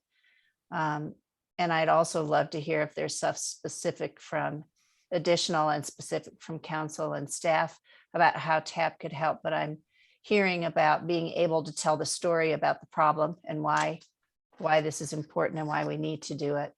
And also supporting the efforts that are underway. And even though it might not be moving fast, you have some understanding about all the work the staff is doing. And, they're human beings. We haven't figured out the quantum stuff yet to be able to do more faster. I'm also hearing some really good things about advocacy and public outreach and being able to do some of that work, and to actually have conversations around some of the things that might be what I call roadblocks, and brainstorming or identifying ways to help maybe clear some of that, ideas for clearing some of them. The other thing that I've heard today that is maybe not news, but this sort of thinking ahead and anticipating what might come up given this, like the sort of backlash or some of the stuff, the resistance and then what ways TAB might be able to help with that as well. What else from all of you are some ideas for that TAB is interested in? Alex? I think CAN gives us some near-term things to focus on, and luckily each corridor is sort of unique and therefore has unique staffing needs and funding opportunities. I think it was a bit of a stopgap and a bit of a fluke, just that it came together so last minute, and we could be a little more prepared to have more buy-in on some of our longer-term priorities. And we often hear from Ryan, what's the change model? And from Becky tonight, it was, do we have the means to achieve our goals? And we heard from Trini tonight, is where does Vision Zero fall in this? And so I think hearing from individuals on what they think the most effective thing we could do to achieve our TMP goals is something that we don't often do. We have goals that are competing against one another. Some work together, some are in tension.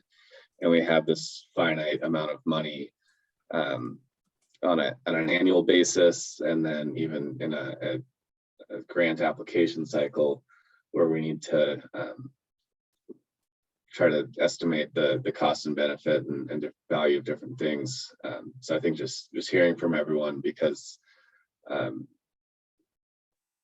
think we see very different first priorities or top priorities for achieving some of these goals, and having more robust conversations at a high level that aren't project specific would be beneficial for all of us.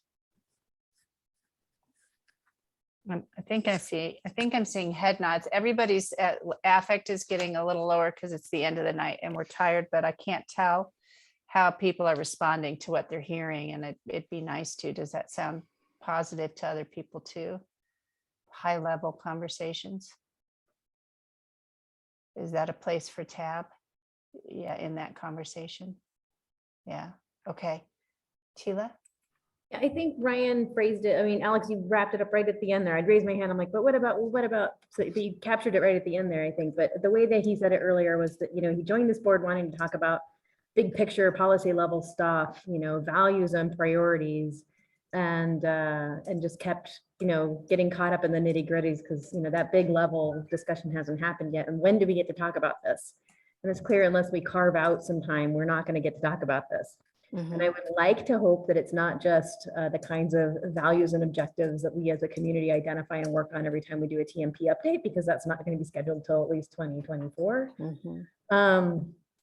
Do we have time in this next 12 months to have that kind of big picture policy level values, objectives thing, or not? Is that going to be something that we express through our work on CAN, or is CAN, this year's expression of those values and priorities? I just don't know, but I thought it was an important. It's a good question though, that idea question got that you expressed just earlier. asked. Do we have time? Is there a space that can be created for that conversation in the next 6 months? That's one question, right? Is it? Can I have something positive and say I think Valerie and the team took a really good step, at least on the GHG and the BMT components that are really related with that turning down the dial slide. I would love to see that take the next step and put numbers to those, what GHG and VMT reduction do we plan, ranges or something from each of those items, and then roll up, and then that can help with discussion on it. Here's what we believe to be true about how we reduce VMT, such that, when we have a proposal come up to talk about, we have something to weigh it against. But I think we're close, and maybe, to moving that in a really meaningful direction. So that's my take. Yeah, I can't tell if that's getting more down into the weeds or more up at the policy level of things that we talk to council about. And it's just because it's not my area of stuff, but that sounds, Natalie, did you want to add something to that? I'm doing a lot of processing and trying to think about how, I guess to the initial question of I think we do want to make time for that higher level, more strategic conversation. And I think it can be, there's, if it's a climate commitment kind of theme this year, that as far as a conversation that we want to have. I think what Valerie shared in the presentation tonight, that is still such a high level snapshot of the work that we're doing. And so I know I feel like I'm oversimplifying it when I say this, but I do just think there's a way that we probably need to communicate better with Tab on some of the things we're doing to further these goals, because I think there is just this disconnect, and that's something that staff can spend some time kind of thinking about, of how do we bring this information to you and then be able to have a high level conversation with you about our strategies. And so I see, Ryan, I see why kind of seeing progress on these initiatives is kind of, I think, what you're asking for as a next step and how that could be helpful. But I think we just need to think about that more. And anyway, so I do think this is something that we can think about having that conversation in the next 6 months. So yeah, hopefully that's helpful. Can I just add that I know this is a little bit of roll up the sleeves work, like what I've suggested, but the current state is that June 13th, I don't know what's on the agenda. It'll probably be some proposals, and there'll be factors on there that will mention VMT or GHG, and it's going to be more of the same of, well, we don't have a common basis for talking about these things. And I don't see how we get to a higher level unless we do the roll up the sleeves work to say, here's the machinery underneath each of those things. Maybe we don't have the time for it, but I just want to say that I think there's an actual current problem that, or at least the current state that we have to be reflecting on.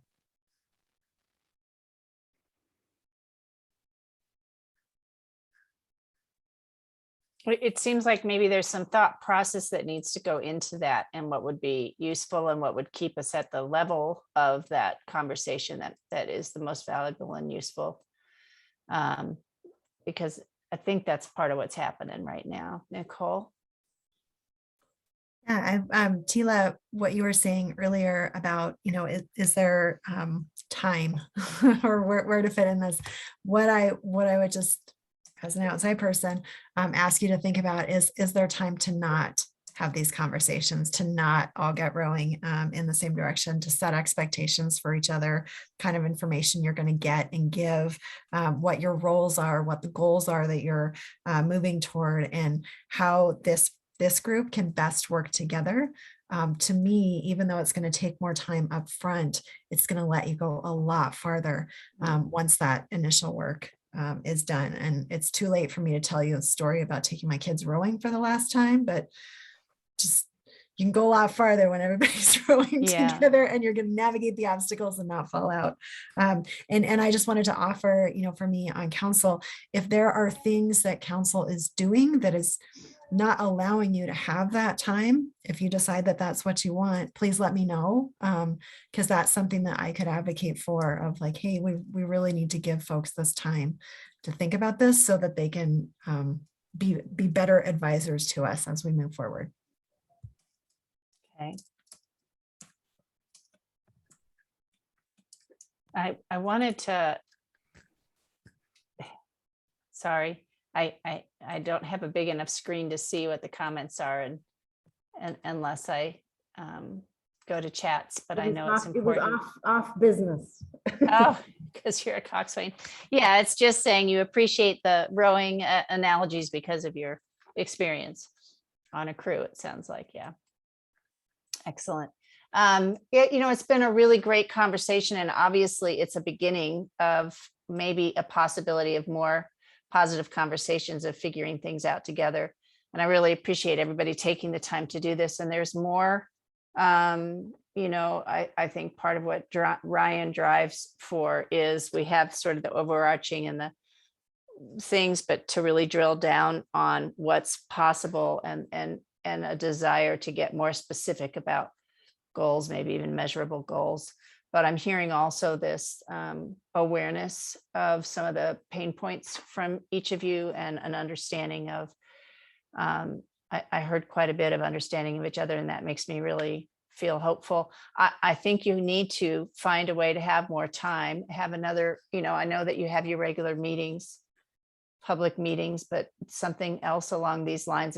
4 hours is just an awful lot for Zoom. I wouldn't recommend doing 4-hour chunks, but I do think you need to do whatever you all call this retreat stuff, where you can have this forum and you're allowed to have these conversations together. I think it's really important to commit to do that, whatever you find possible to do. I'm hearing a hunger for it and a commitment to it. The next step is just to make it happen. I would love to hear just very, very quickly, because we have to stop, and what is it that you're, works and that you're grateful for? And I know I asked the question, what you're excited about around CAN, and productively, we want to get there, but we want to talk about what we're concerned about. But I would like to end with what feels good and on track, and that you're hopeful and grateful for, all of those things in connection to the conversation we've had tonight and the work that you are doing and can do with each other. So think about that, and whoever would like to go first, please just do, and then I can call on people after that.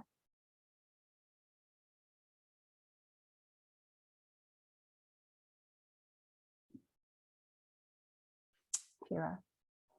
Well, it's not so terribly related to what's going on tonight, but I have felt in the last year or two, and particularly in the last month, gratitude for a lot more plain spokenness between TAB and staff. I think in Natalie and Valerie right now, Natalie, I have every hope that you'll continue on in your role. Because in particular, you've been able to hear questions that are asked and actually answer them, or say, I don't know, I'll get back to you. And in general, you do get back to us. Just that level of there's very little veil left. Under previous directors, there was a lot of arm's length thing that I'm not feeling from either you or Valerie. And so I am hopeful that we will have a different flavor of interaction and just frank discussions. If you need to tell us no, I'm confident you'll tell us no, as opposed to trying to tell us something that you think we might want to hear. And I think that that's only going to help our work be more productive going forward. So stick around, please. Thanks, Tila. Trini. Oh, well, I just wanted to say that I feel really, really grateful and really fortunate to be part of this conversation and part of this board that, gets to just shine in on what our priorities might be and be heard. Thank you. Becky. I forget exactly the phrasing of the question. But I guess I'll say I'm excited about the department's work and opportunities for input from the community and TAB around standards, like design standards more generally. I think it's really, it's a tough thing to do because there's been so little good state and federal guidance historically to provide to cities the kinds of standards for building safe roads. And so it puts a lot of onus on cities to kind of build that out for themselves in many ways. So I really appreciate the amount of work going into that and thought going into it. Yeah, so that's something I'm really excited and appreciative about. Thank you. How about you, Ryan? I agree with Tila about the comments with Valerie and Natalie. Really appreciate both of you and your work that you've done. And Valerie, you're relatively new here. I can start to say that about other people, but in any case, I just wouldn't guess it. So really love the direction you're taking things.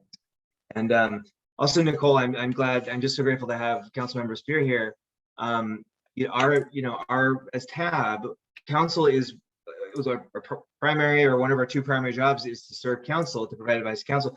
We don't have that many direct times to speak with council, and having you here, Nicole, I think just change this discussion entirely. And we can't ask you to join every meeting, but I appreciate the chance to kind of sync up with you and have this three-way for I don't know whatever number of axes we have here, but having you here and helping us both with staff and with TAB to understand like what should we be working on.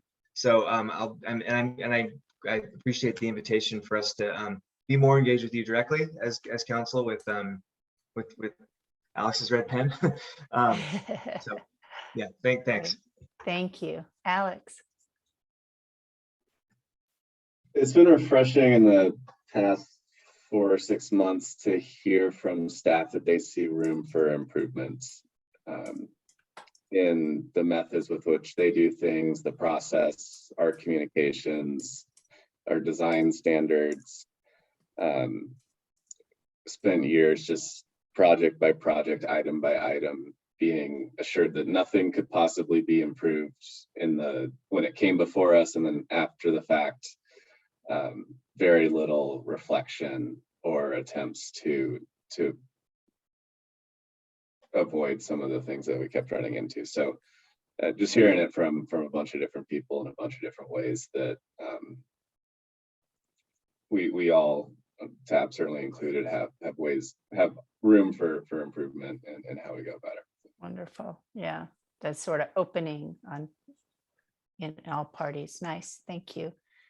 Nicole. I'm just feeling a lot of gratitude that in the midst of all that's going on right now in the outside world, in our own lives, still being in a pandemic, all of this, um, everybody took this time tonight to come together and form these really human connections, even virtually through our screens. I think there was a real recognition that Tila, to use another boat kind of analogy, we're all in the same boat, right? We're not going to get through this by trying to throw each other out of the boat or fighting each other or anything, but rather by having these really open conversations about how we can all start moving together.